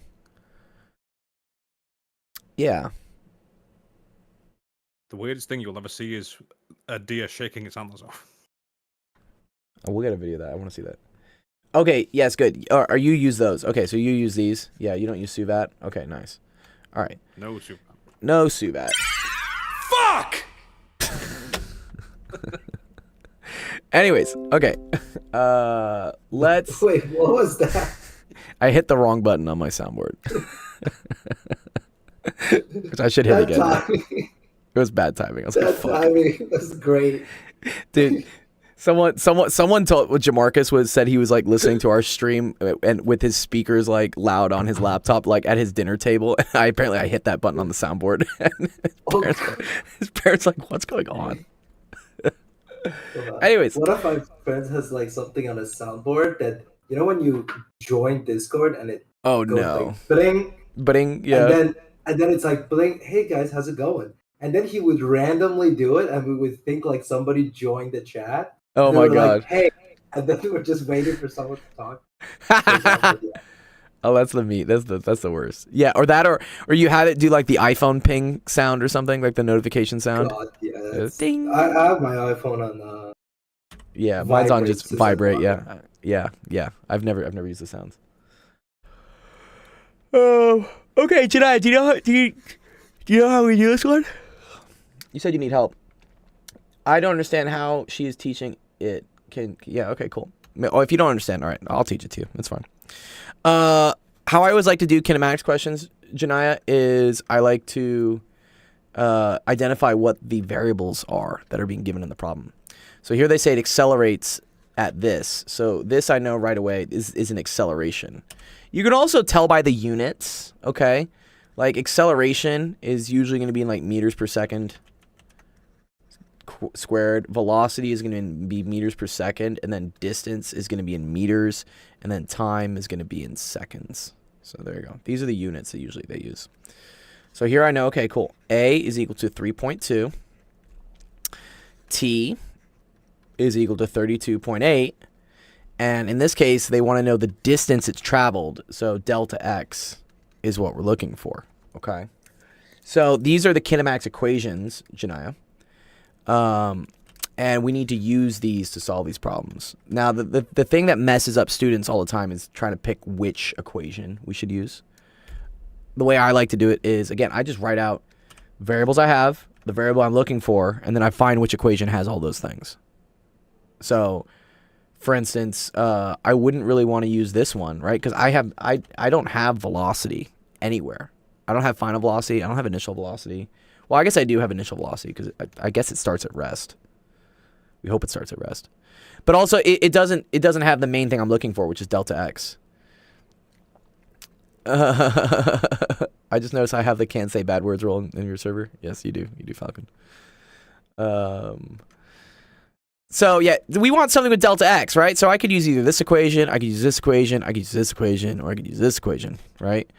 I don't think I want to use this one. Because this deals with final velocity. I don't have the final velocity. I could solve for it again, but that's just extra steps. Oh, yeah, you can have it. You're cool, Ace. You're fine, dude. Yeah, one sec. I'll give you the bad words. Can say bad words. You just don't abuse it. Okay. So, I think we want to use this one. Because this has nothing to do with a final velocity. The initial velocity we're going to assume is 0. Because we're going to assume it takes off at rest. And everything else we have, right? I have acceleration. That's right here. I have the time. That's right here. And I have what I'm looking for, which is delta x. So now you just plug this in, right? It's just delta x is equal to 1/2. And then that's going to be 3.2 times 32.8 squared. Which, yeah, we can get a calculator. Pull it up. What is it? 0.5 times 3.2 times 32.8 squared. Cool. So that gets you 1721. Whatever. We'll just round it. I mean, technically, physics doesn't get so mad with significant figures. That's like, for whatever reason, that's just a chemistry thing. Chemistry just loves sig figs. I don't know what chemistry's unhealthy obsession is with sig figs. And like Rampton, also, you know, like sig figs is a lie, right? It's just a lazy way to do like error analysis, error propagation. Sig figs is a lie. Yeah, it's a lie. Like significant figures is just a lazy way to do error propagation. Yeah. Because technically, yeah, I mean, typically. Yeah, go on. Yeah, they propagate differently, right? Typically, I think I use like 3 significant figures. Makes sense. Because like the error, like, so I remember, like, this is actually another thing where, I remember I found out in my lab course where if your answer, so there was a bunch of formulas. I may have to look through it again, but like essentially each time you do an operation like like adding and like multiplying, like they're different. And it's like delta x over x or something, right? It's like the relative error. I remember right? something like that. Yeah, for each like operation, there's a certain amount of error that you would get. Yeah. And you can do a formula to figure out what's the total final answer. Yeah. Where like what would be the total amount of error, and then you want your total amount of error to be under. Yeah, it was this, right? Picture? My Hebes are fucking GB'd. It's just, and you want it to be under like 5%. Yeah. But like, I think it's also very easy because if you always do your calculations in variables, then you can just, for every step, you could just do the calculations plugging in all of the original values. Yeah. And so every calculation itself would just only have one rounding. Ah, okay. Yeah. Instead of like, you know what I mean? Like if there's 5 answers that I need to know, like instead of taking the first answer that I rounded and then put it into the second formula, I just use the variables to like solve the problem based on variables. So then the second equation hasn't been like a rounded answer because it's all in terms of variables. So there's only one like rounding that I'm doing. because like every number that was in the second equation was original values. It didn't come anything from the first equation. But like sometimes like for labs, this is like the useful thing. Yeah, yeah, and they always make this like a question, like in chemistry labs. They're like, oh, what's the error? And like you have to do this, and this, I don't know, this becomes like such a pain in the ass, right? Because it's like, oh, delta x over x, and then does it square here, and then like this looks like the Pythagorean theorem almost, right? For like adding things, I guess is what this is. Yeah. Yeah, it makes sense. Like the total, like the first one is like if you have a linear combination of something that you've rounded, essentially linear combination being like there is no squares or anything. So we have like a times x. If you rounded the x, the amount of error gets multiplied by the factor in front. That's your error. But the plus minus doesn't change it. Yeah, this plus or minus b doesn't b change is it. just a constant, right? Exactly. It just shifts it, so it doesn't really change it. And then with addition and subtraction, you essentially the amount of error in the first one and the second one, you kind of have to take their like this is kind of like so-called their average, right? Where like the error in the first one squared plus error in the second one squared. But it's not the relative, and it's not even the relative error. That comes here when you start multiplying stuff. Then it's a relative error, right? Because it's delta x over x. Yeah, I think that's the next line essentially. What it's saying is like the total amount of error over z is the relative. Yeah, as you said, it's the relative error equals to the relative errors squared. Yeah. This ends up messing me up. I was just like, oh man. Especially if it's like multiple things. If you're like multiplying and then you're dividing and then you're adding and then, like you said, you can come up with an overall equation for it. Yeah. Oh, it's a mess. Yeah. But anyway, so 3 sig figs Janaya. I feel like this one would be 1720 meters. You tell me, Janaya, does that make more sense to you? Like, did the process help you out? Wait, which page is this that you're doing the notes in? Because I wanted to just, if you want. Oh yeah. If you want to log, like, you can log in. Essentially, how these errors also come, because it's like somewhat intuitive, actually. Sure. Not intuitive, but like you can do a little bit of like a 2-step operation. Yeah. And I think I remember. Oh wait, I give one to you. Yeah, you give one ropes. Okay. Yeah. Do you know the login for it? Actually, wait. Let me first do it on my own, just so that. Okay, cool. Watching this on stream. You're good. I'll do this. Here, let me see. Is Sarah here? Sarah asked a question. Sarah's a new student. What's up, Sarah? That's a question. 14 minutes ago. Not second question now. Let's see if Sarah's around. Sarah. What did you Google for the error? I just said error. I just said error propagation. Here, I can dump it for you. Here. Oh, error prop. I just said error propagation. There you go. That's what it is. Hey, Sarah, how's it going? Welcome. You need some help with logarithms? Janaya, I'll help you with the other questions if you want. Let me just help Sarah out real quick because she just submitted one, and then if we got time, we can go through the other ones. So these are logarithms. Yeah, logarithms are tricky sometimes, but there's only really like a couple rules you have to know, Sarah.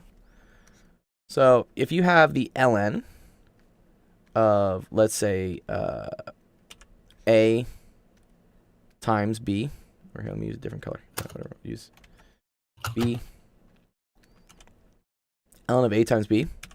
This is the same thing as the ln of a plus the ln of b. Okay, this is a useful one to know. And then there's this one. Ln of, we can say, or here, I can actually just use copy that. Okay, whatever. A over b. No.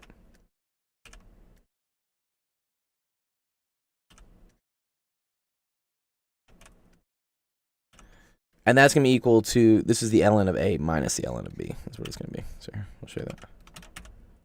Yeah. Okay. If you know these rules, you're pretty good. There's like one other one that's useful, and it's like ln of a to the b. If you have the ln of a to the b, that's going to be the same thing as b ln of a. Okay. Were you ever taught these ones, Sarah? Did you ever see these? Yeah. Okay. Cool. All right. So yeah, let's go into this. So when we're doing this, it's kind of like order of operations too, right? You want to go from left to right, especially if it's just plus, minus, and stuff. So here I'm going to do the ln of A plus the ln of B, which I know from here, right? If I have the ln of two things added to each other, it's the same as the ln of all those things being multiplied. Okay.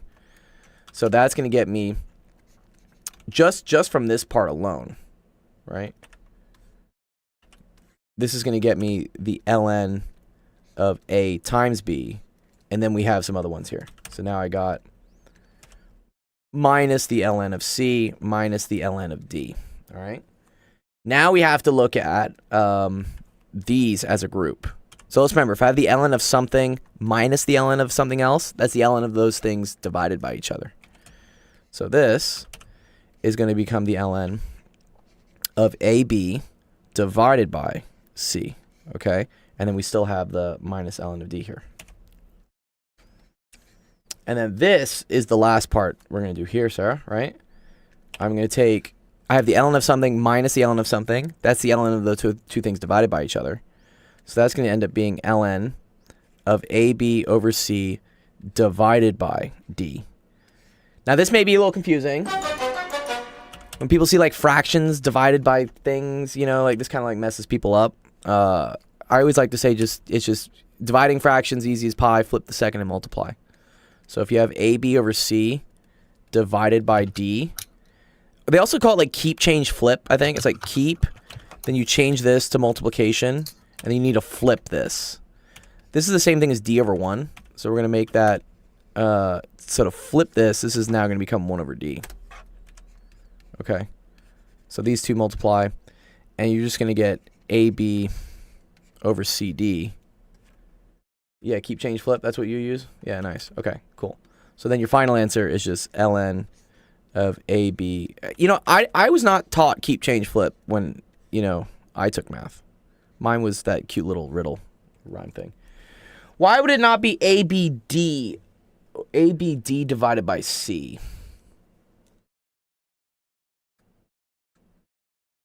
Oh, sorry. Okay. Yeah. So, yeah. Okay. Yeah, because you're wondering. I thought when you multiply the reciprocal. So the reciprocal means you flip it, right? So here again. ln of something minus ln of something else is this thing divided by this thing. So it's AB over C divided by D. I like to write it this way, like in a line. Because if you write it this way, like AB over C divided by D, yeah, some people get kind of weird with this. Like, wait, where does this go? Dividing by D is the same thing as multiplying by 1 over D. So this whole thing is getting multiplied by 1 over D. And so the D is going to stay on the bottom. Does it make sense? Yeah? I know, that's tricky. Usually when you see like fractions, you're just like, wait a minute, does this like go up here or something? Like how it flips? I know. It's kind of weird. Something I've kind of gotten the habit of doing is if I have, for instance, let's say I have like 5 over, I don't know, 3 times 6, right? This is the same thing, right, as 5. I would say like 3. You can put this in your calculator as 5 divided by 3 divided by 6. So I like to think of these as like just more divisions you're doing.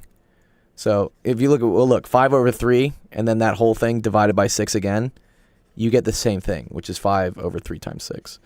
Sarah says, would it be wrong if I did A plus B first with C and D together, and then A, B, and C, D together instead of left to right, or would I get the same result? You got to be tricky. You got to be careful with that. Basically because like it's you're grouping is what you're doing. So you're saying like if I had done this. So you were like, "Oh, cool, let me do this one first. And then let me do this one." The issue is that you'd have to like carry the minus sign over is what you'd have to do, right? If you're going to group them like this, you're only allowed to group stuff when they're all just pluses. If things are like adding and subtracting, then the order does matter. But if you do this, like, let's say, for instance, this was plus negative C, and then this was plus negative D. Now you can group them. So now you could do this, and then you could say plus, and then what would this? It would be negative D plus negative D. Sorry, negative ln of C plus negative ln of D. This would end up being, right, ln of AB, and then this would be plus, and then this is kind of weird, right? Negative, I'll show you how it works. It's kind of cool. So it's plus negative ln of C minus ln of D, which is the same as plus negative ln of D. So now these get kind of weird. So you're not going to get the same result because, well, you will get the same result. I'll show you how. This minus out front is the same thing as a minus 1 times this, if that makes sense. All right, the minus in the front of it. Which, let's remember from our log rule. Where's our log rule here, right? When you have a number multiplying outside the ln, you can also bring it to the top of the exponent like that. So if I have, for instance, have like 5 ln of x, this is the same thing as x of ln of x to the 5th. Do you see how this thing like comes to the front, comes to the top? Why that's important here, I'll show you, is that this minus in front of here is not, this minus 1 is going to come up here as a c to the minus 1. Okay? So now you have the ln of c to the minus 1, which is the same thing as 1 over c. And then this is minus ln of d. Okay? Now, when you do the ln of two things subtracted from each other, that's going to be the ln of 1 over c divided by d, right? Which, remember, keep, change, flip. That's the same thing as ln of 1 over c times 1 over d, which is the same thing as ln of 1 over cd. Do you see that, Sarah? Let me know if I went too fast on that. I can slow it down.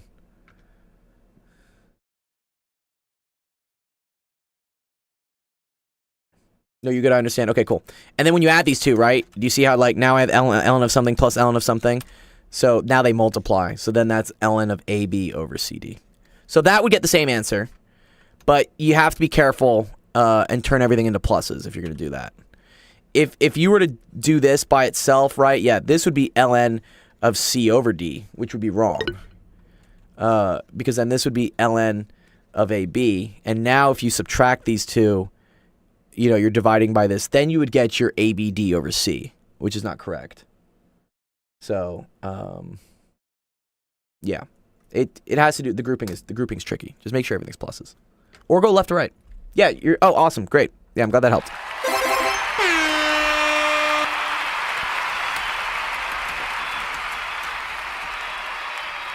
Nice, good job, Sarah. How'd you find us, Sarah? Did someone invite you? Do you find us on Twitch, YouTube, Discord? I don't know. TikTok. See? Yeah, that TikTok thing works.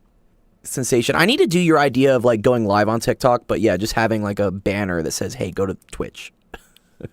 Just me sitting there screaming, "Join the Twitch! Join the Twitch! Do it! Go on!" That's dope.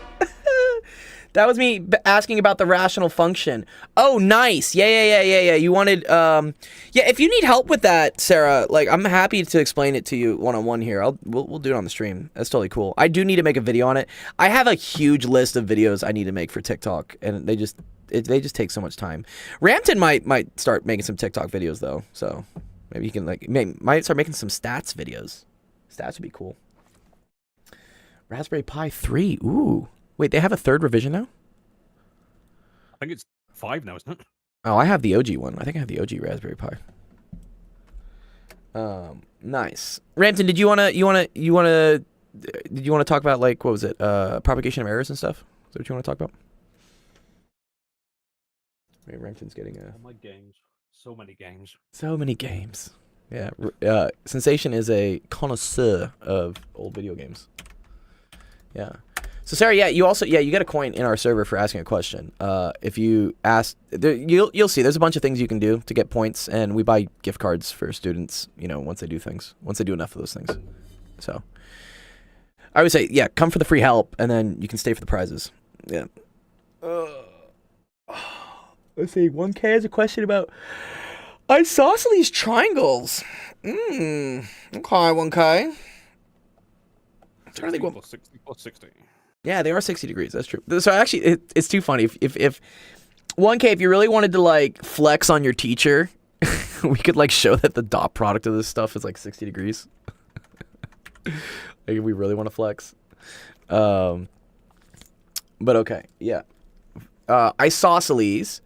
What we know about isosceles triangles are that two of the sides have to be the same. Okay. So just looking at this, right?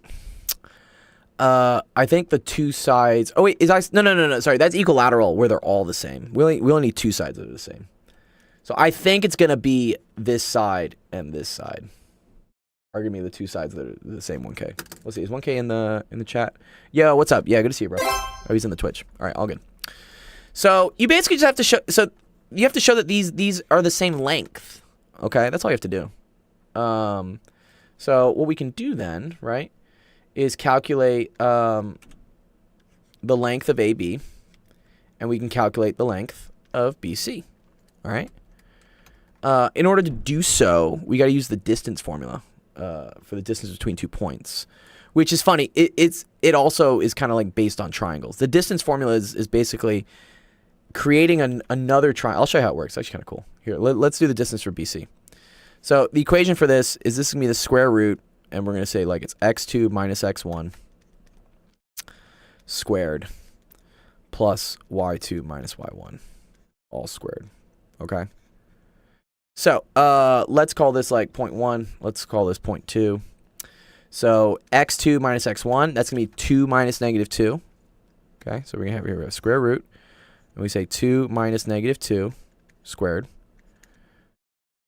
So how do I show my work? Yeah, we're going to show you right here. Yeah, it's all good. And then y2 minus y1. So that's going to be negative 8 minus negative 2. Minus negative 2. And that's all squared. Minus minus is a plus. So this goes to plus. Goes to plus. So we end up getting the square root of 4 squared, which is 16, plus the square root of, what is that, negative 6 squared, which is 36. And that gets me that, that's equal to the square root of 52. Nice. Okay, cool. So yeah, that's the distance from B to C. Okay. And actually, it's kind of cool. You can kind of see where this came from. So this 2 minus negative 2, this whole thing, right, being like 4 squared, that's this. This distance from here to here is 4. And then this, right, being 6 squared, that's the distance, that's the change in the y. That's this. That ends up being 6. This makes a new right triangle, is what it does. You see how this is another right triangle? And then this diagonal here is what you're looking for, right? And so if you remember by the Pythagorean theorem, right, this would be 4 squared plus 6 squared, right, is equal to whatever, the distance squared, we can say like c squared. So if you square root both sides, that's where the distance formula comes from. Look how this, look, do you see how this basically becomes like, right, c is equal to the square root of this 4 squared plus 6 squared? It's the same thing here, right? It was the square root of the 4 squared plus 6 squared. You're just finding the hypotenuse of like a triangle. That's all it is. But they make you memorize the formula. But if you ever forget it, just remember, you're just doing triangles. That's all you're doing. Okay, so then if you wanted to show what the distance for AB is, okay, same thing. So we're going to call this 0.2. I'll call this 0.1. So x2 minus x1. So that's 4 minus negative 2. So that's 6. So here, you can do this. You can say 4 minus, so just say 4 minus negative 2 squared plus 2 minus negative 2 squared. And that gets me the square root of 6 squared plus 4 squared, which is equal to the square root of 36 plus 16, which, lo and behold, is equal to the square root of 52. So, because AB is the same length as BC, well, I was dyslexic, I wrote 25, 52. There you go, okay. Because the distance of AB is the same as distance for BC, they are isosceles. So that's what you can say. You say, look, AB, AB equals BC. So, triangle ABC is isosceles. Nice. Good job, 1K. Nice.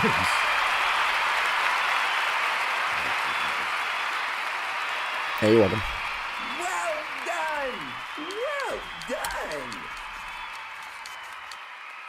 Yeah. Cool. Nice. Good job, 1K.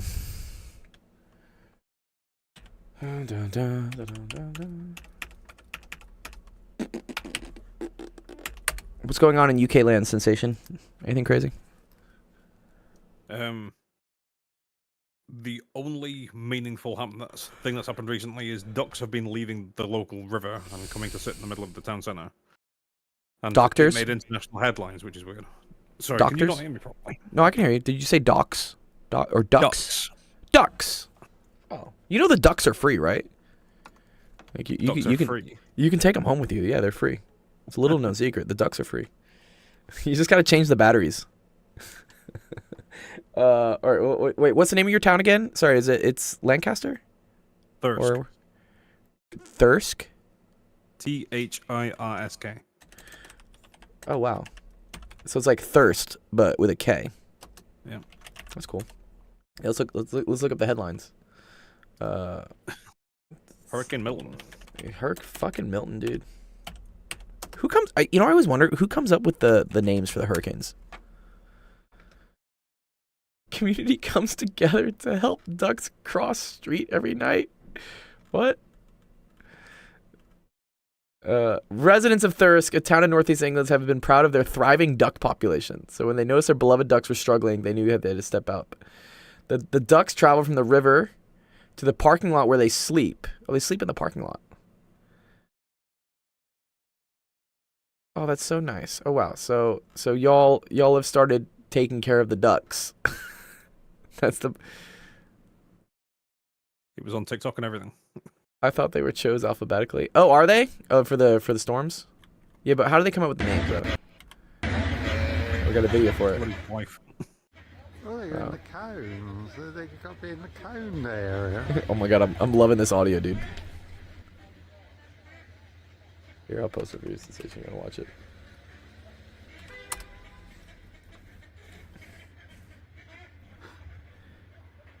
So wait, they're using the cones to try to guide the ducks? Is that what they're doing? Excuse me. Also, why is this recorded on a potato camera? Oh my gosh. Northeast England, we're all very poor. Oh, I guess so. Yeah, okay, here are the ducks. Yeah. We set the cones out before they arrive at the river, and okay. Do you know this person? Yeah. There's not that many people in your town, I guess, right? It's what, 4,000 people spread out over a big distance. Yeah. So you start to know who the community leaders are, I guess. Duck wardens hold nightly patrols to protect town's flock. Okay, so yeah, y'all are now famous for having duck wardens. Yeah, look at this. You're on a bunch of MSN. Wow, BBC. That's pretty crazy. How are the names chosen? The names are given to the hurricanes are pretty much already set. There are 6 alphabetical lists of names for the Atlantic hurricanes maintained by the World Meteorological Organization, and they're rotated through every 6 years. In the United States, names given to hurricanes during World War II corresponded to radio code names. Right, okay, so like, Abel, Baker, Charlie. It's not Alpha? You know, why do they use Baker? No, that's a modern invention. Really? Alpha Beta is a modern invention? Or Alpha Baker is? Or sorry, Abel Baker. Alpha, Bravo, Charlie, Delta, etc. is a modern invention. Oh, interesting. During World War II, it was something very strange. Oh, really? And it was different for you and us, so everyone got together and went, no, we need, like, something we can all know. We need a standard. Yeah, like Lima. Lima's always an interesting one. Like Lima, Indigo. I was just like, what? Some weird ones. The current system of alternating male and female names came into use for the Pacific storms in 1978 and the Atlantic storms in 1979. Okay. Recycled every 6 years. That is, 2003 list was used again in 2009, 2004, 2010, and so on. So I wonder if this would be kind of cool if by chance 2 major storms had the same name, right? Everyone knows about, like Katrina. Everyone knows about Hurricane Katrina. That's the one that like wrecked New Orleans. I remember because like a ton of people from New Orleans came to like my town to just live because like they didn't have houses anymore. And then I think Sandy Hook was the other one. Well, that was a shooting too, I think. Sandy Hook was a shooting, but I think it was Hurricane Sandy, and I think it also messed up Sandy Hook. Like it's just kind of a. Katrina was based. Yeah, it was bad. Yeah, it was real bad. Yeah, wait. Was it Hurricane Sandy? Tropical storm Hurricane Sandy? Yeah. Okay. Hurricane Andrew, Katrina, and Sandy. Yeah, these are the big ones that I remember. I remember Katrina. Helene, yeah, has been wrecking North Carolina, which is so bad because they're about to get hit again. Well, not North Carolina. Sorry. Yeah, North Carolina got wrecked, but Florida also got like kind of wrecked, not that bad, but now they're really getting wrecked with this new hurricane coming in. Milton, right? Is that what we said, Milton?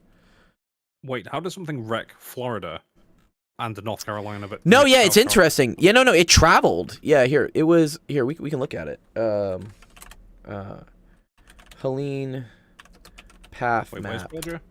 No, I'll show you. No, it is weird.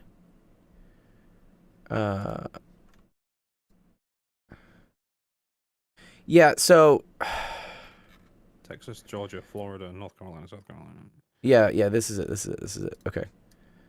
So, yeah. So it had its most strength right in Florida.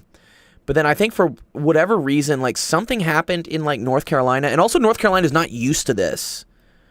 So they don't have the infrastructure for it. Like Florida is used to getting battered like every, couple weeks. And so they don't have the infrastructure for it, and also no one in North Carolina, especially it's like here in like West North Carolina.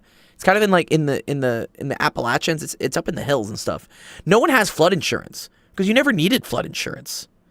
Like you weren't really worried about getting flood. You're in the mountains, yeah. But apparently, yeah, it just got absolutely wrecked, dude. Oh, it's your birthday, 1K. Happy birthday, dude. Yeah. Yeah, happy birthday, man, dude. Awesome. Do you do anything fun? I'll buy you a beer. Yeah, when you're older. It's 18 here. Come for a pie. No, I think it's 16. It's 16 in England, right? You can have a beer with your parents at 16, I think, right? Well, you can have. There isn't a lower limit at home. There is in pubs. You can sort of go in. Yeah, anyway. It's 18. It's 18. It's basically 18. You got new headphones. Nice, dude. What type of headphones you got? Show us or tell us. Unless you go out drinking with your mates at the park, and then you can be about 12. Yeah, with the yabos. JBL, nice. Yeah, JBL's good. I have a lot of JBL speakers. Sarah's got another question here. Let's see. All right, go away, Olaf. Okay, are they asking you to graph this, Sarah? Is that the question? Asking you to graph this? Cool. All right. First thing I would do whenever I see something like this, we did this earlier on the stream, is I try to factor as much as I can. All right. So I notice I can pull an X out of it. Yeah, exactly, Ace. Ace is like factor. Yeah, man. Perfect. So we're going to pull an X out of the top. Okay, so I'm going to have X. And then we're going to have 3X squared plus 2. Okay. And then I can also pull an X out of the bottom. Right, so let's pull an X out as well. So now we have X. And then this is going to be X squared plus 4X minus 5. Okay. So yeah, right off the bat, we're going to make things simpler here, Sarah, right? Because I'm going to cancel these X's out. Goodbye. So those are done. We don't got to deal with those anymore, all right? Then we're going to look and see if we can factor stuff even more. So I can't really factor this anymore. If it was a difference of squares, I maybe could. That would be cool, but it's not. This I can factor, right? Exactly. Yeah, good. Ace is right. So again, we ask what multiplies to -5 but adds up to 4, positive 4. Yeah, that's going to be positive 5 and -1. These multiply to -5. They add up to 4. So that's going to get us 3x squared plus 2. And then we're going to have x plus 5, x minus 1. Nice. Okay, cool. Yeah, the reason why we factor is that's going to help us with graphing this. These are quadratic equations. They are quadratic, technically. Yeah, because they have an x squared and an x in them. So it makes them quadratic. What's up, Ranton? All right, sorry. Yeah, I'm back. Sorry, I was taking a phone call. Oh, you're all good. Yeah, I also took a look at it, and the error calculations involves derivatives, so I'm not gonna Oh, you're okay. Yeah, the kids would really get it. Yeah.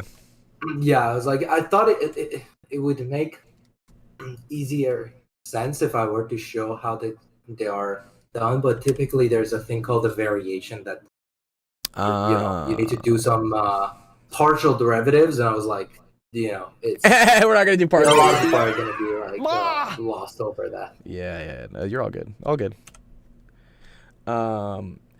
So Sarah, what we're gonna do next, right? When graphing this is I'm gonna try to figure out where all the asymptotes are. Okay. And I like to figure out where the vertical asymptotes are. Those are pretty fun to find. You're just trying to figure out where the denominator goes to 0. And so you can see here, Sarah, that happens when x is equal to -5 and when x is equal to 1, right? If I plug in -5 for x, this is going to go to 0, which is going to be a problem because then we're dividing by 0. That makes it a vertical asymptote. And also if I plugged in x equals 1, then this thing would go to 0. Okay? So what I can write here, I'm halfway done, starting to make sense. Okay, nice. Good, I'm glad it is. If anything's still giving you trouble, Janaya, just let me know and I'll go through it. I think I got a little bit more time. Okay, so we have vertical asymptotes at x is equal to -5, x is equal to +1. So what I'm going to do here is I'm going to, well, here, let's do this. 1, 2, 3, 4, 5. 2, 3, 4, 5. 1, 2, 3, 4, 5. 1, 2, 3, 4, 5. Okay, cool. We're going to draw those vertical asymptotes. So at x equals -5, I'm going to need to have a vertical asymptote here. So let's do that. Let's put it there. There we go. That's going to be a vertical asymptote, right? And then we're going to have another vertical asymptote at, or here, actually, let me just make it like really big. So let's do it this way. Okay. We got one at -5. And then we also have one at +1. Okay? Make sense so far, Sarah? Like finding the vertical asymptotes? Have you done this before? Yes? Okay, great. Awesome. The next thing I'm going to do is find the horizontal asymptotes. All right? To do the horizontal asymptotes, I'm actually going to look at it in this form. This makes more sense to me than like trying to find them in this form. So I have a video on this on TikTok. Did you find me through my asymptotes video, or was it through I forget which video you found me through. But I have a video on asymptotes. Where is it? Dot products. Okay, cool. Yeah. Oh, graphing polynomials? Cool. Oh, yeah. Graphing like them in factored form. Okay, so here's an earlier video I did way back in 2022. And this shows you how to find the horizontal asymptotes. So if you want to watch it at some point, it's pretty cool. But, and there are two ways. You can do it with limits or you can just do the trick. I'm going to show you the trick because the trick is easier. And what happens is you need to look at what the highest power of x is on the top and the bottom, okay? Since the highest power of x on the top is x squared and the highest power on the bottom is also x squared, that means this is going to have a horizontal asymptote at y is equal to, and it's going to be dividing the coefficient on the top by the coefficient on the bottom. And so coefficient refers to this. So here we're going to say that there is a horizontal asymptote, and that's going to be at y is equal to, oh, you can't hear anything? Uh-oh. Oh, okay, all right, never mind. Okay. Tell me, what was the last thing you could hear, Sarah? Yeah, that was weird. I tried to say something, but you couldn't hear me. Oh, I couldn't? Oh, I can hear you now. Oh, something weird? Okay. Oh, about the TikToks? Oh, okay. Yeah, I was saying that, oh, wow. Okay, something's really messing up right now. Yeah, that TikTok I sent you, that's the video I have on how to find the different types of horizontal asymptotes. So, what the trick says is that if I look at this is called a rational function, I guess, right? Because you have stuff on the top, stuff on the bottom. If the highest power on the top is the same as the highest power on the bottom, then there's a horizontal asymptote at y is equal to the coefficient on the top, so the number in front of that biggest power divided by the number in front of the biggest power on the bottom. So this is a 1. So that's going to be y is equal to 3 over 1. So that's just equal to 3. Okay. So I'm going to draw a horizontal asymptote here at y equals 3. So we're going to do this. Okay? Does that make sense? This is a trick.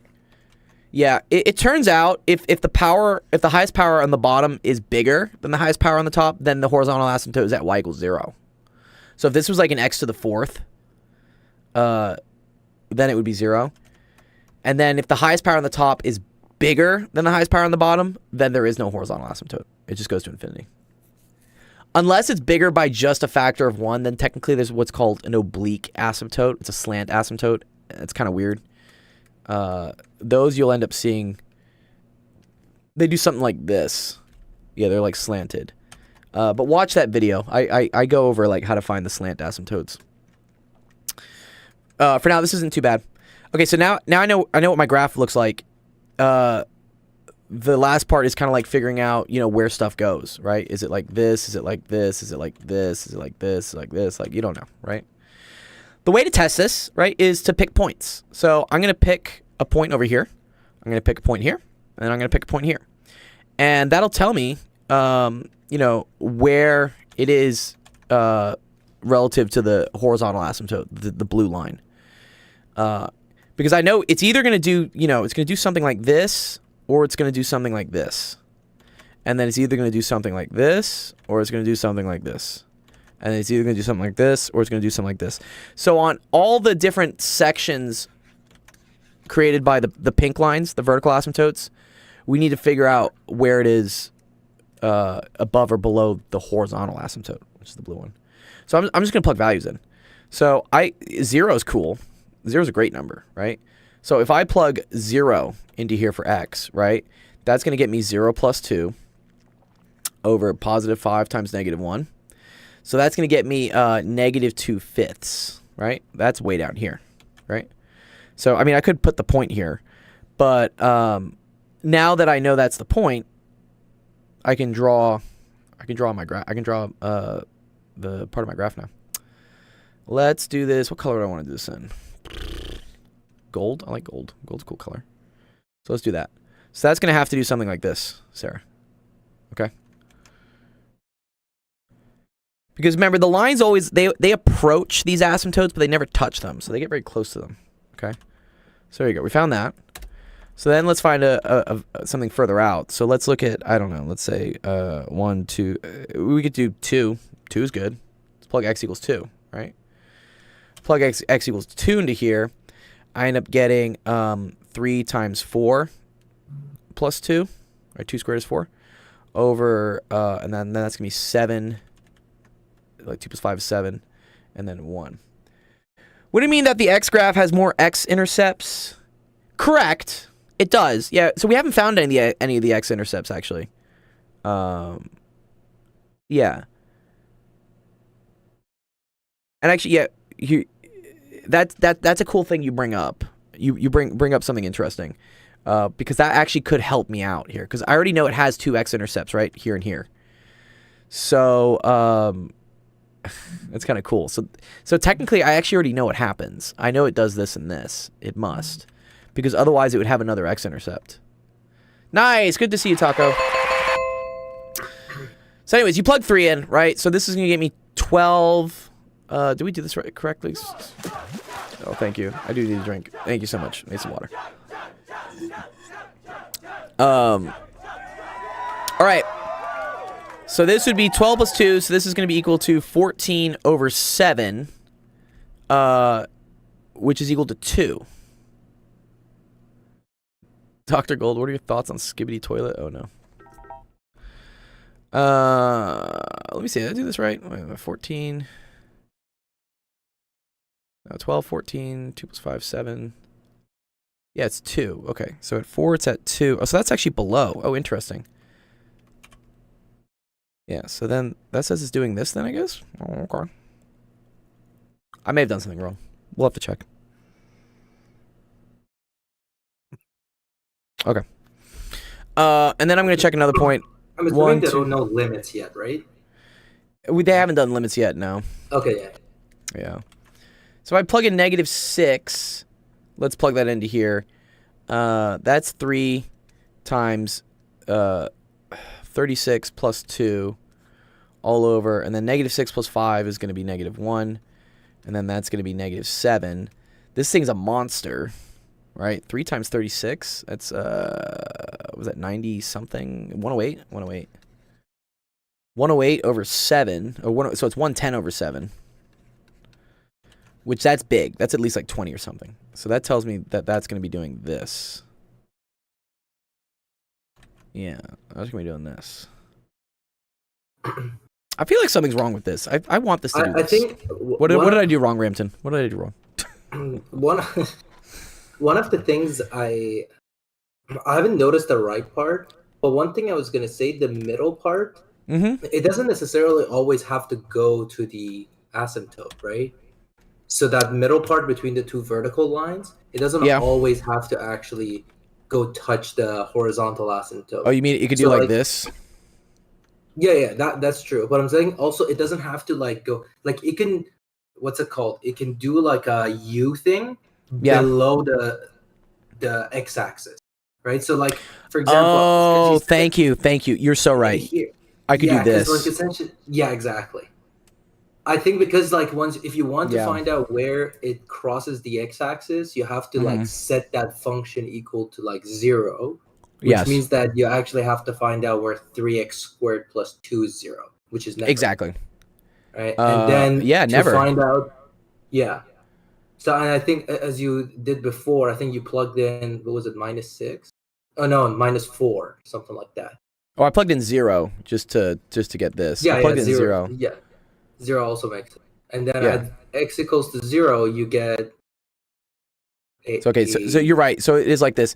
Yeah, so Rampton brings up a good point, Sarah. There actually never is an x-intercept.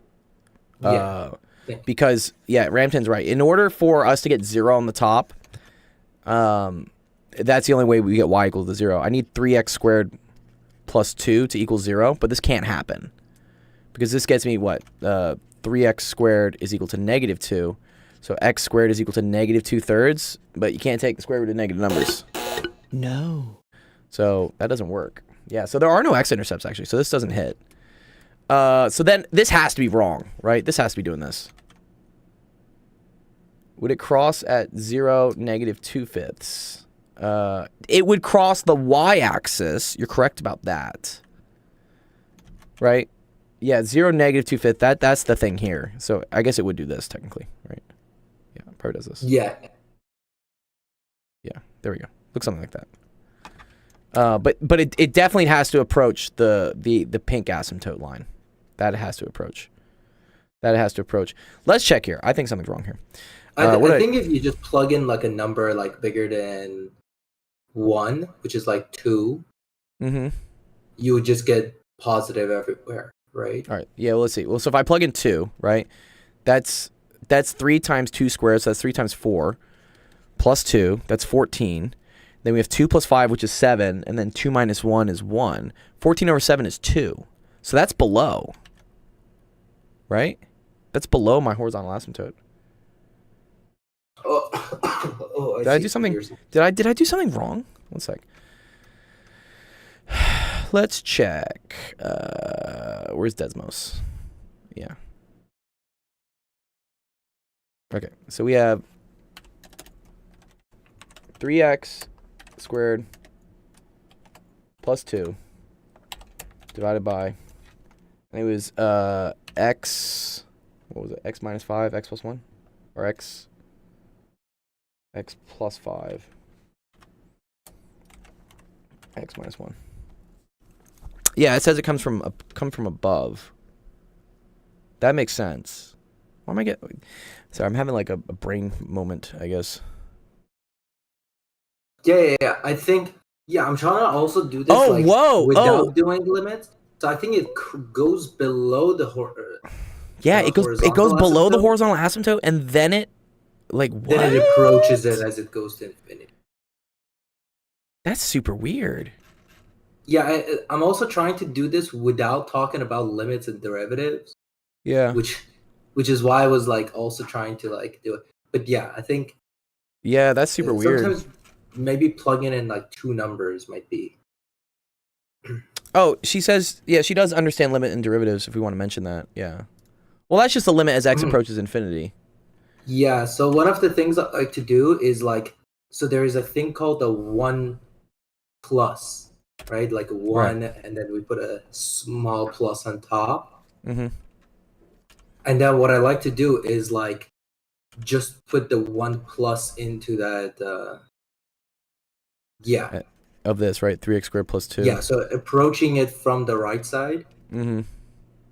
And then once you So we plug that think it in, puts something like slightly higher than 1, right? yeah, essentially. Like, I mean, I would say like put 1.1 if you don't understand limits, but if you understand limits, then you just put 1 plus. And at this point, it really doesn't matter what the value is. Right, it's just positive or negative, right? And then this is going to be 6, but then this is like basically 0 plus. It's like 0 plus. Yeah, I like saying 0 plus. Yeah. It's like 0, but it's slightly positive. Yeah. So if you're dividing by a positive number, which is, and then 6 times 0 plus is like still 0 plus. It's still 0 like plus, a very right? small number. And if you're dividing 6 by or 5 by a very small number, you should get positive infinity. Positive infinity, yeah. And then, so that means as we're approaching from the left, that it has to do. Yeah, it does have to do this. And the weird thing is that it crosses. It's so weird that it crosses. So what you want to do is take the derivative and figure out where it's 0. Good. And when you take the derivative and equate, which is a horrendous thing with this one. This is horrendous. But, I don't want to take the derivative. But I mean, from a technical standpoint, if you do take the derivative, you're gonna get at least 1 point where the derivative is 0, which is that middle u. And then the right side, you would end up getting a point which is 0 as well. Because if it doesn't go below and come back up, it means that there is no point of returning. So if it didn't do that, then there would be no point where the derivative would be 0. But if it does do that, then the derivative would be 0 at some point past 1. And that gives you like there is a turning point for this. Right? But without the derivative, I honestly wouldn't know if this actually dips down. Yeah, I wouldn't know either. Yeah. Because this looks like, it must dip right around. It looks like it must dip around 3. It dips at 3, and then it goes up. But wait, what is it approaching over here? It's approaching 3. No. You said that part. Like that part is correct. Oh, okay. What's the what was the original equation again? I'm just gonna put. Oh yeah. Sorry, the horizontal asymptote was at 3. Yeah. You're right. Yes. So it is approaching 3. Okay. So it doesn't cross again. It doesn't cross again. It just crosses once. Sorry. Yeah. This is what I meant to draw here. I mean, sometimes you can also just put this into Wolfram Alpha. Yeah. I would say. So. Yeah. So Sarah, if you wanted to figure out where it dips, like Rampton said, you technically have to take the derivative of this, which is kind of messy. I mean, this would be messier. It actually wouldn't be too bad to do this, right, Rampton? Because that's just a quotient rule. Have you taken calculus, Sarah, yet? Have you taken calculus?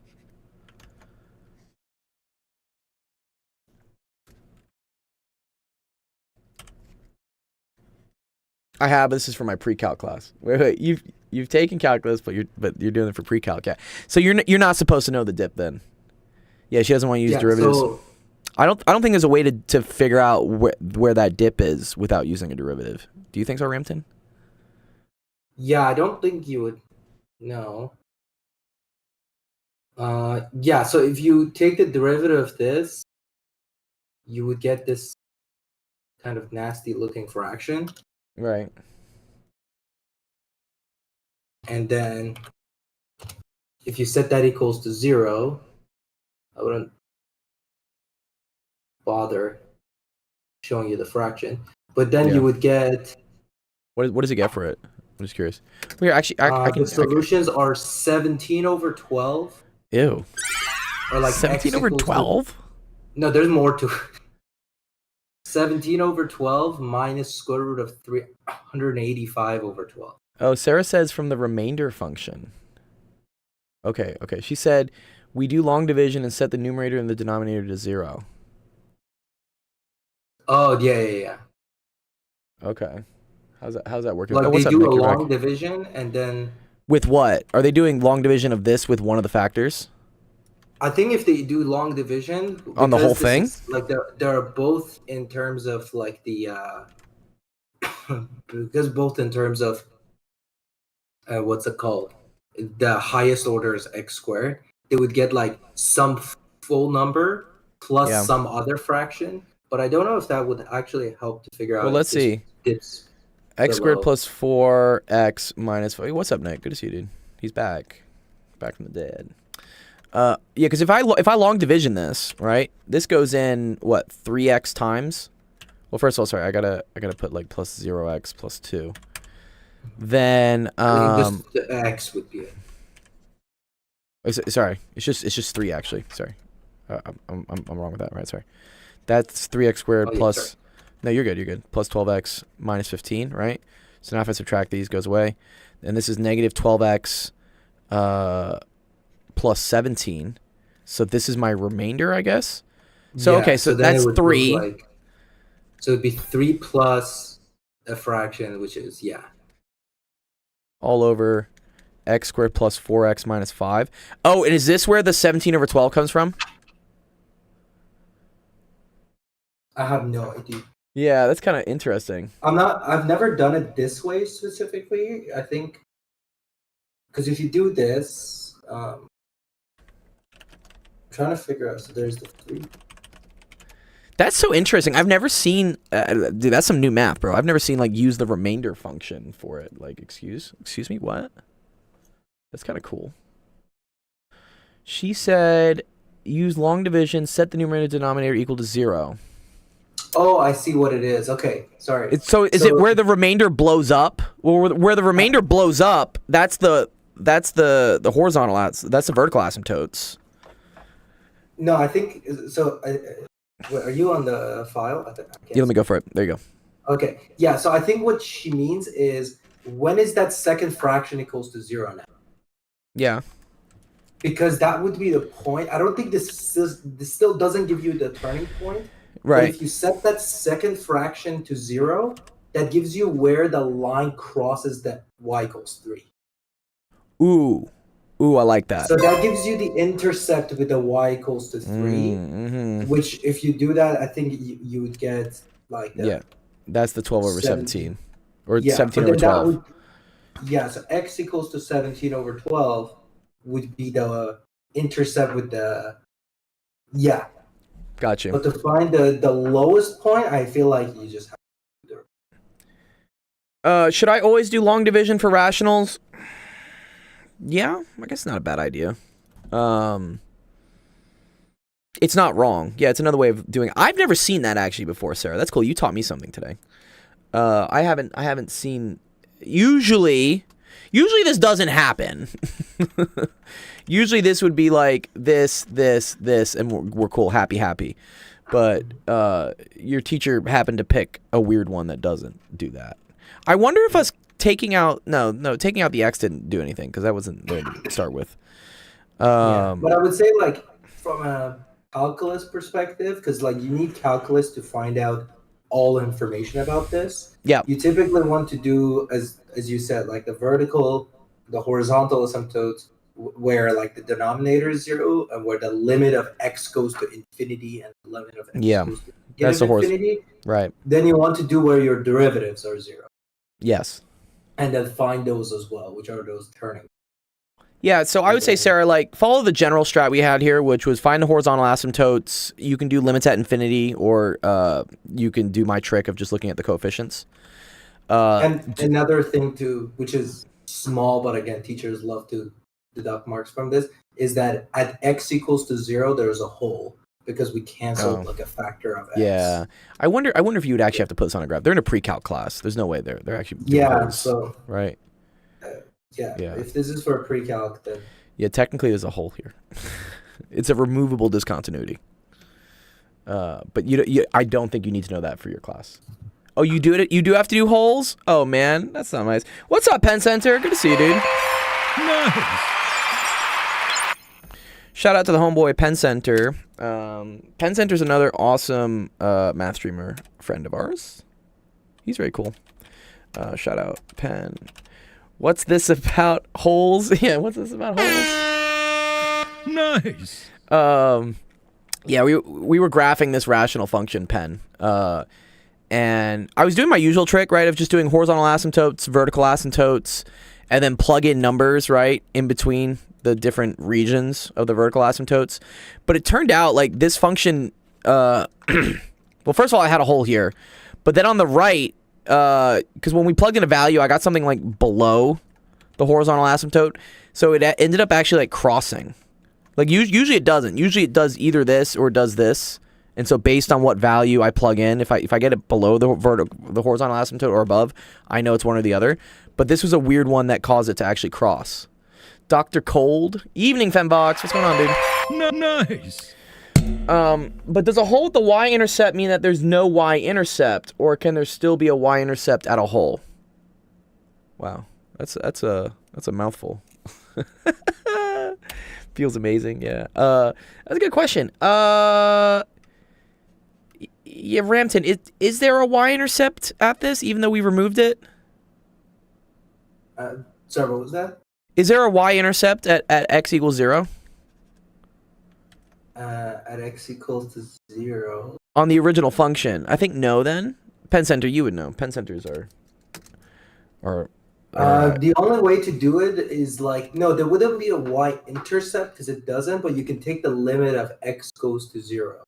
So there isn't a y-intercept. If it's a hole, then yeah, no.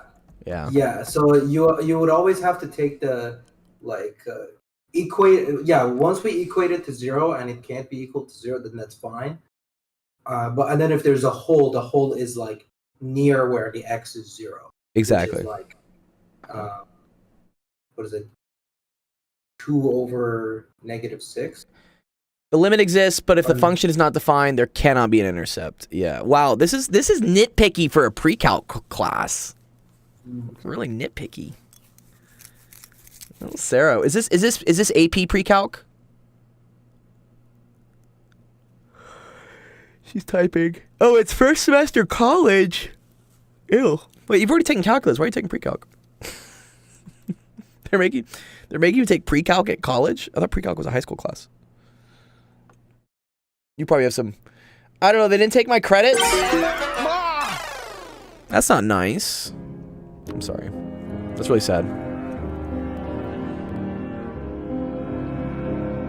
I did this in summer school.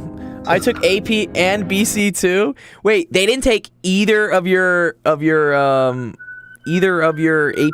credit. Oh, because what, you didn't get a 5? Or like they only take a certain score or something?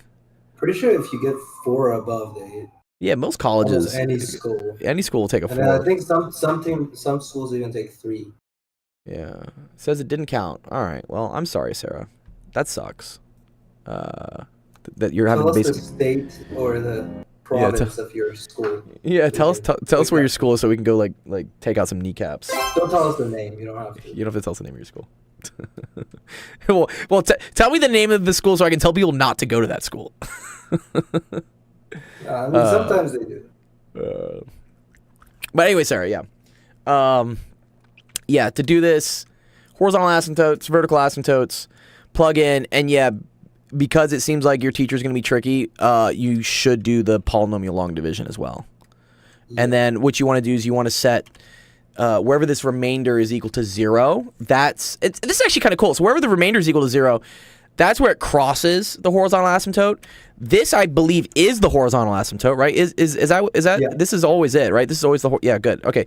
This is always the horizontal asymptote. And wherever, I guess, this is 0 is always the vertical asymptote. Sorry? Is wherever the denominator on the remainder is 0, is that always the vertical asymptote too? Yeah, that part I don't think makes a difference at all. Like once whatever you have a denominator and that goes to 0,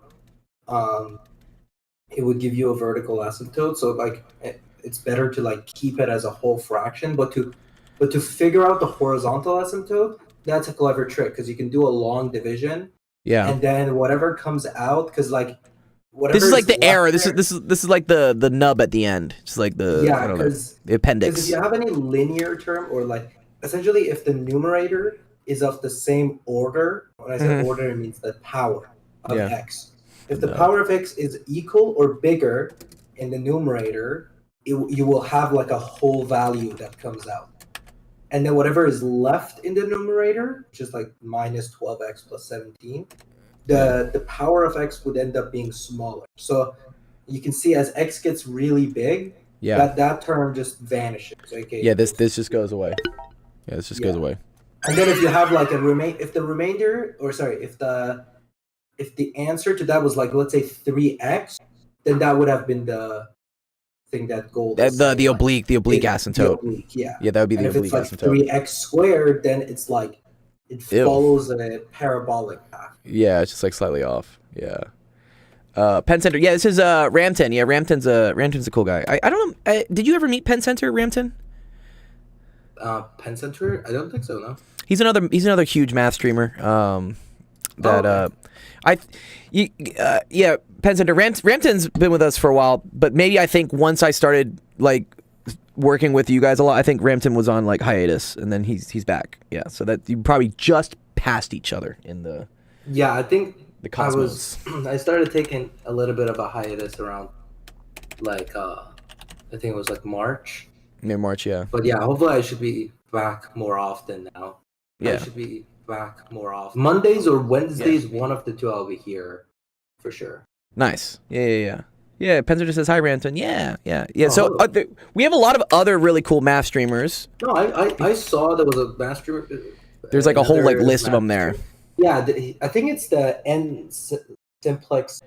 Yeah, Obi. Yeah, N simplex Pachinko he was Obi. teaching complex analysis, right? Yeah, DiffyQ. I think he's doing DiffyQ. Or maybe he did complex analysis. Yeah, way back.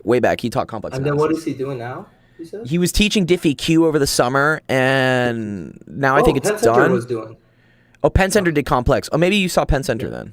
I mean, it was someone out of the Twitch streamers that you linked. I pretty much like followed all of them, and then one of them, I think, one time I saw that was doing complex analysis. Like, I feel like here's the thing: like, when I start to re-study or like teach some of the subjects that I've learned, I realize actually like how much of it I didn't actually learn. And like sometimes I talk to my friends and I understand people. How did so many people graduate? Like I feel like there's so many people I talk to and they're like, "Oh, I don't remember any of this." I don't remember shit. Yeah, it's just like it's like me over the weekends. I remember I studied conformal mappings when I was doing complex analysis, and I was like just nailing it. And then when I studied again, I was like, I have zero recollection of conformal mappings, and it was just like great. Who's your name, Conformal? Have I met you before, Conformal? Conformal mapping. Yeah, it's like have I met you? Yeah, that's too funny. Are the goat? Yeah, that's. I see. I have no clue. Y'all speaking a different language right now. I guess him and Zach are doing a linear algebra class next semester. Awesome. Yeah, that is what Ranton's talking about. That's me with linear algebra. Like I don't know how I passed linear algebra because every time I go back to do it, it's like foreign to me again. I'm just like, what's going on? I mean, Penn Center. If like I'll try to hop on stream, but if you ever want somebody else to like, he does it's a big collaborative thing. So when he announces it, he's always looking. So when he does, it's not him just up there lecturing. He has it's usually a series of people that are all contributing to work through problems, and then that's how they learn the course. Oh yeah, I mean, I would love to. Yeah. So yeah, you the only thing I would like to study again if someone's teaching it would be like real analysis, because I will not. Yeah, who did real analysis? Christoffel transformation. Someone did real analysis. I think it was Zach. Either to iPi. Wait, isn't Christoffel transformation like? I have no clue what a Christoffel transformation for like. I have no clue what a Christoffel transformation is. General relativity and stuff. Oh, is it a physics thing? I didn't do much GR. It comes. I mean, I remember I learned about Christoffel like symbols and everything in physics, so I understand how it applies. It maps polygons to the upper half plane in complex analysis. Okay, yeah, I don't think I studied that part of complex. Yeah, I just did like the go around the pole and like something. Yeah, like the residue theorem was like residue theorem. I think that's the one. Yeah. The residue theorem was like the main part of it, and we did some like conformal maps and residue theorem. So hot right now. Residue theorem. That residue theorem so hot. Let's see. Was it Janai says, "Oh, can you help me out with number 4 here? Let's do number 4 for Janai real quick." All right. So here's a physics question. Engineer is designing a runway for an airport. Several planes will use the runway, and the engineer must design it so that it is long enough for the largest planes to become airborne before the runway ends. If the largest plane accelerates at 3.3 meters per second squared, okay, so that 3.3, that's an A, that's an acceleration, and has a takeoff speed of 88, okay. So takeoff speed is the speed at the end of the runway. Like, hopefully it takes off, otherwise it crashes. That's going to be V final is equal to 88. And they say, what is the length of the runway? All right. So we assume all the airplanes start at rest, unless they had, like, a catapult on them or something. So that's 0. And then we're trying to figure out delta X here. We're trying to find displacement. We are. What is FF? What does FF mean? Wait, what's the capital F and the little f? Janai is saying something. Nice. The set at which the points are continuous? Oh, I kind of like that. Oh, VF. Yeah, V final. Yeah, the final velocity is 88. Yeah. Yeah, that's the takeoff speed. That's the final velocity. Final Fantasy. You spelled fantasy wrong. It's a good thing if Sensation was here, he'd get you for it. Yeah. Okay. So again, this is just physics, right? You know, look at the variables I have and what I'm missing, right? I have velocities, I have acceleration, I'm looking for distance. The one we're going to want to use is this one.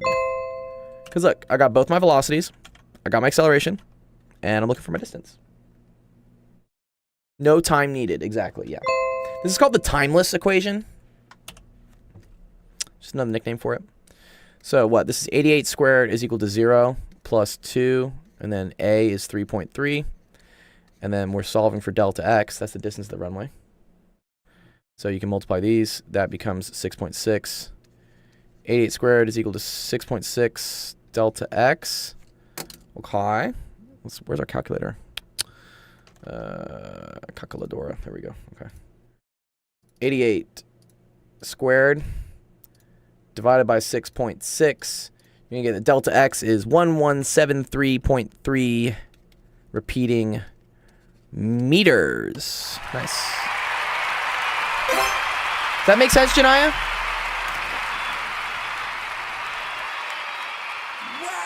Honestly, that question was worded kind of weirdly, so I understand why you probably like got confused. Yeah, you're very. Oh, you're awesome. You're very welcome. Here's the screenshot if you want it for later. Okay, cool. Someone dumped some. What was this? Is this this looks like continuous functions. That's cool. No, not this. Nice. Whenever I see set, I start thinking it's like set theory or it's something super complicated. But I think they're just asking like the points, like the range. Oh yeah, good to see you, Pen. Nice to meet you, Ramton. Please feel free to DM me. Yes, yeah, for sure. Yeah, y'all connect. That's dope. Nice. Okay, let's see. Who's asking this question, by the way? Who is this? Lost in Saga. Oh yeah, I know Lost in Saga. What's up, dude? Okay. Yeah, chaotic dude. That's Ramton. All right, Lost in Saga. Here's your question. Let's see. So when we want to figure out like where things are continuous, we basically want to find out where they're not continuous, like where they break, and then we just go outside those points. F of x, y. Okay. Do I have to do this like? Okay, it's not differentiable though. It's just like where is it continuous? Okay. Hello. What's up, Ethan? Good to see you, dude. Yeah, Nice. What's going on? How are your classes? You want to say some stuff? Okay, Say some stuff. What's up? Okay, well, something crazy just happened today in terms of literature. What happened? What happened crazy in your lit class? Actually, can I share my face cam? Yeah, you If can share you your don't face cam. Yeah, you can share whatever you want, dude. Go for it. Dun dun dun. Wait, I don't just see your trying to- camera on. Okay, it's on now. It's on. It should be playing right now. There you go. What's up, Ethan? Hello. How's it going? Sorry that the lighting's like this. It's just this little lamp I have. Oh, on you're my good. desk. You're good, dude. Yeah. What's up? What's Alright, the crazy thing that happened in your literature class, dude? What happened? So basically, have you ever heard of Anansi, the spider? Oh, I heard a Nazi. Sorry, what? A nuncy? What's that? Sorry, what's that? What? Excuse me? Anansi. Nanzi Oh, Anansi the spider. Yeah, this spider guy. Oh, is this like a kid's book or something? Dude, this looks scary, bro. Oh, it's an African god. They have a West African god that's a spider. Oh man, this is trippy. Well, dude. it's not really a This is big like- spider. It's an actual it's like the average size of your spider. This it's is basically this is just gonna like- cause me some nightmares later tonight. At least you follow the map, you don't have to worry about that. But Yes, there you go. Anansi is basically just a spider who is considered a trickster for what A trickster. Africans call it. Okay. Yeah, trickster. Basically, he manipulates people into doing things that he does without them even knowing it. Okay. Sounds So like far, a we're couple of getting our deep- presidential candidates. But go on. Yeah, basically halfway into the dialogue, and how do I? It's like we do these charts, like these tables where we describe characters, themes, conflicts, and explanation of quotes. Yeah. There was one other character. Oh yeah, and the plot of the chapter or the section, and the first one we did was in pairs. I think I got the highest in that. Oh, good But- job, dude. Congrats. But, yeah. Don't worry, it wasn't just me though. It was with my partner. Okay. But this one was completely worse than the other one, and I'm not kidding. Yeah. Why? Because Because there were it was hard to like understand like the story or what? What was hard about this book? It was far from that. It was Oh, far man. from that. It wasn't even the story's fault. It was the people's fault. It's because of the fact that it's like they did not follow instructions. Oh yeah, you always gotta follow the instructions, dude. They basically like sort of copy and pasted some of the information from the previous table into the new one. Oh, Even so though they're it's just being completely lazy. It's a different thing. Yeah. Dude, this Yeah, this and spider what- looks kind of like cute, honestly. But then they say this is a bedtime story. I do not think this is a good idea for bedtime stories. Like what? Like, No, look at this. but some of the things that they would tell you are pretty funny. Okay, at least it's funny. But yes, I'm not done yet. Okay, so what's up? basically, there were some people who got like, hold on, you know how much like 10 out of 25 is, right? Like just multiplying the numerator. What, 10 divided by 25? Yeah, 10 out of 25, like in terms Yeah. of. Oh, in terms of a grade, yeah, that's a 40. That's not a good score. Yeah, some people got 10 out of 25, 13 out of 25, 9 out of 25. The worst one Yeah. by far being a 4 out of 25. Oh, okay. Yeah, they screwed up horribly, Oh, that's not good. and the teacher was not happy at all. Uh-oh. But me being the person that I am, I did not copy too much. I That's good. wrote the information into my own words. I read the story, and Nice. I got a 96 and a 92 on both the different sections. Oh, good job, dude. Nice. Double A's, dude. Sick. Well, an A plus, an A. Yeah. Both A's. But though. yes, it is both A's. But honestly, I just can't believe it. I stressed myself out for that night, and that Yeah. was the actual grade I get. Well, then yeah. Do you see how like you don't stress yourself out too much with school stuff, man? Like, do your best, and good things will happen. You don't. What? There's some. I'm looking for this quote. There's a quote about something about like worrying doesn't really do much, but yeah, you're good. Yeah, and honestly, I just like people I've seen on Instagram. Yeah, Yeah. I officially have Instagram now. Oh, But- nice. Yeah, but I am seeing that you should place your worries onto God. Oh, okay. Apparently, I don't know. It just feels a little wrong because Well, transferring your worries to someone else. Well, Don't you it's think it's that's just a to something. It's to something else. I mean, it can be a person. You can call it God. You can call it the universe. You can call it whatever. But I do generally like this way of thinking, because it's basically like, worry about the things you can change, and the things that you can't change, you don't need to focus on. And so that's when they say, like, give it up to God, or throw it out in the universe, or manifest whatever. Yeah, I think that's a positive message. Now, I mean, don't throw everything. So there's a funny quote. It's like Jesus take the wheel or something. You don't do that with important stuff like paying rent. Don't say like, oh, God will fix it. Like, that's not gonna happen. Like, you have to take some responsibility for definitely doing things, but the other stuff, it doesn't help you to keep worrying about it. So just trust that you doing your best effort means that the right things will happen. Yeah. That's what I would say. You know, I'm doing PE homework right now, and Okay. this They have PE homework. They have is homework in PE. What? Yeah. I What is mean, like, we PE take it homework? Excuse me? And The fuck? just the way you're PE. reacting like right now is making me laugh. But Well, just yeah, okay. hey, let me finish. All right, go on. You finish. What's up? I'm reading now is physics. It's based on physics right now. Do you want to know exactly what? What are you doing? Is it kinematics? Are you doing like how far a ball goes in the air or something? Nope. It all has to do with the famous scientist Isaac Newton. His Nice. 3 laws of motion. We do love Newton's 3 laws. Yeah, basically, I'm not doing maths here, just science. Mhm. But I'm applying it to how they apply to the body, like how one force acts upon another. Okay. Yes, I'm stuck on this problem here. Okay. It asks what are the 2 parts of the law of acceleration? Isn't it just like the The force law of applied acceleration. and- yeah, the second law. I think I'm gonna hop out. you gonna head for out, that, Ramton? but, Yeah. Yeah. No, yeah. good to see you, Ramton, dude. I appreciate you coming Yeah, by. I'll try to be around, like as I said, Mondays and Wednesdays, or like one of the 2 days for sure. Okay. As I'm figuring out my schedule, I think Tuesdays is like where I'm like teaching in Muay Thai. So like Okay. Mondays and Wednesday, I should be try to make it Awesome. here. Yeah, no, I appreciate you having you here. Yeah, if you ever want to like take over on one of the questions, just like let me know. You can do it. Yeah, sounds good. Yeah, I also thought about doing the whole, the stat thing with the Z score thing Yep. over the weekend, but You got sick. It's okay. being bed bound. Yeah, I was that's- just saying.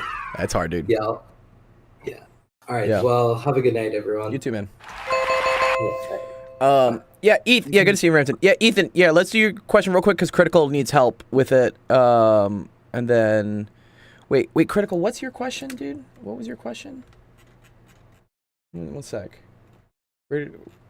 Is 1 sec. Is this? Well, 1 sec. Let me find it. Oh man, I had it. Where'd I have it? Oh, this is this your question, Critical? Okay, cool. All right. Here, yeah.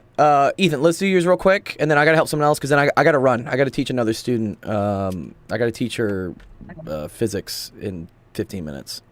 So what do you need about with Newton's second law? What's up? They're asking for the 2 parts. In the textbook, it's saying the force applied and the direction in which it is applied. But in other news with like the internet, it's saying the force and acceleration and the mass and acceleration. I don't know which one to choose from.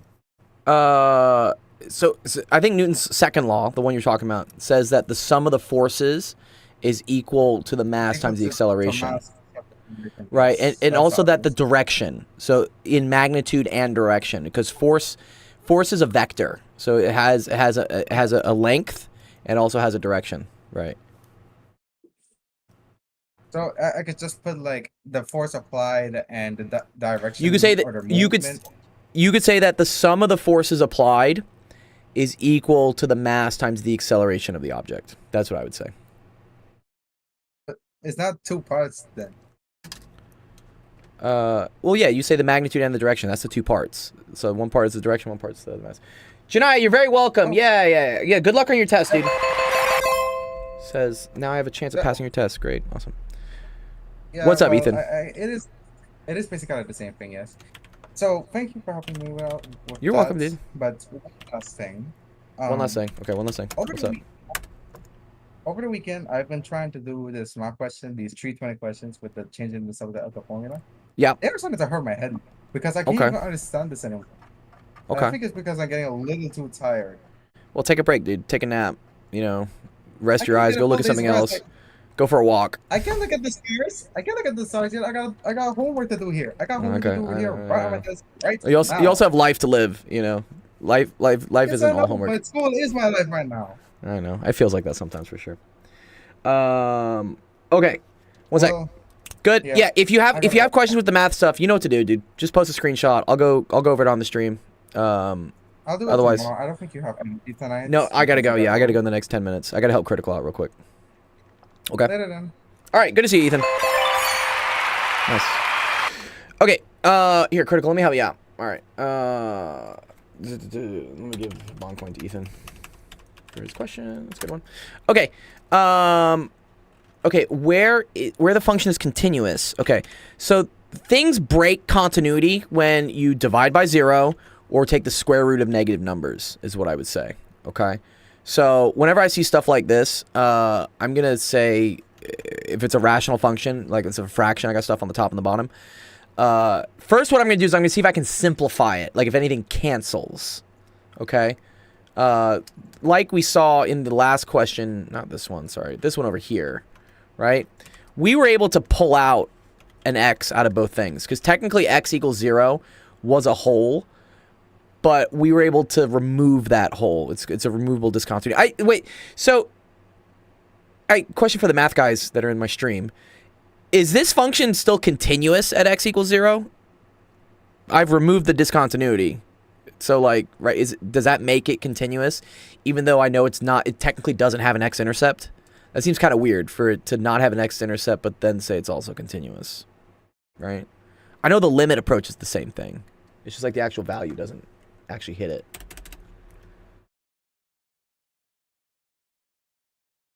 We'll see. But okay. So in general, I would like try to simplify. I can't really simplify this, right? There's nothing on the top and the bottom that's going to factor. This there might, because this looks like it could be a difference of squares. And then this, I don't think factors either. Yeah, no, it doesn't. Okay. Okay, so for this first one, I just want to figure out where the denominator is equal to 0. So I can say 1 plus e to the x minus y is equal to 0. That's when we would say that e to the x minus y is equal to negative 1. X minus y is equal to negative 1. But I don't think that's ever going to happen, right? Because e to the whatever power can never be negative, right? This will always be a positive number. It can be a small number. It can be 0, but it'll never be negative. So I want to say this is continuous everywhere. I would say continuous for all real. So I don't know how do you prove it? You just say it's not discontinuous anywhere. In order for something to be not continuous, you need there to be a discontinuity. And I don't know. I don't see any discontinuities. I mean, I would say this. I mean, if your teacher really wants, just be like, okay, the only way this, like, x times y is continuous for all x and y. That's just multiplying two real numbers together. That's always continuous. Dividing by 0 is the only way it can be discontinuous. And the only way to divide by 0 is for e to the x minus y to be negative 1, which will never happen. I mean, if you really want to show, right? ln, whatever, fine. Like, x minus y is equal to the ln of negative 1. This is undefined. How about 42? Okay. Same thing. So I need, so is this the cosine of this? I assume it is. So this is the restriction on this. This is kind of like finding the domain. That's all you're doing. Just find the domain. Is that 1 plus x minus y has to be greater than 0. Greater than or equal to 0. Okay. So I guess you can move things to each side, right? So I say 1 plus x is greater than or equal to y. So y is less than or equal to 1 plus x. So, I don't know. If you wanted to show that on a graph, right? That's just this. And you just say it's this, right? And then this is discontinuous whenever x times y is equal to 0, right? So, either x is 0 or y is 0. So this is continuous for all except x equals 0 or y equals 0. Because then that would cause this to be 1. This, again, where 1 minus x squared minus y squared is equal to 0. So that's y is equal to plus or minus the square root of 1 minus x squared. I think. What class is this for, by the way? Is this a calculus class?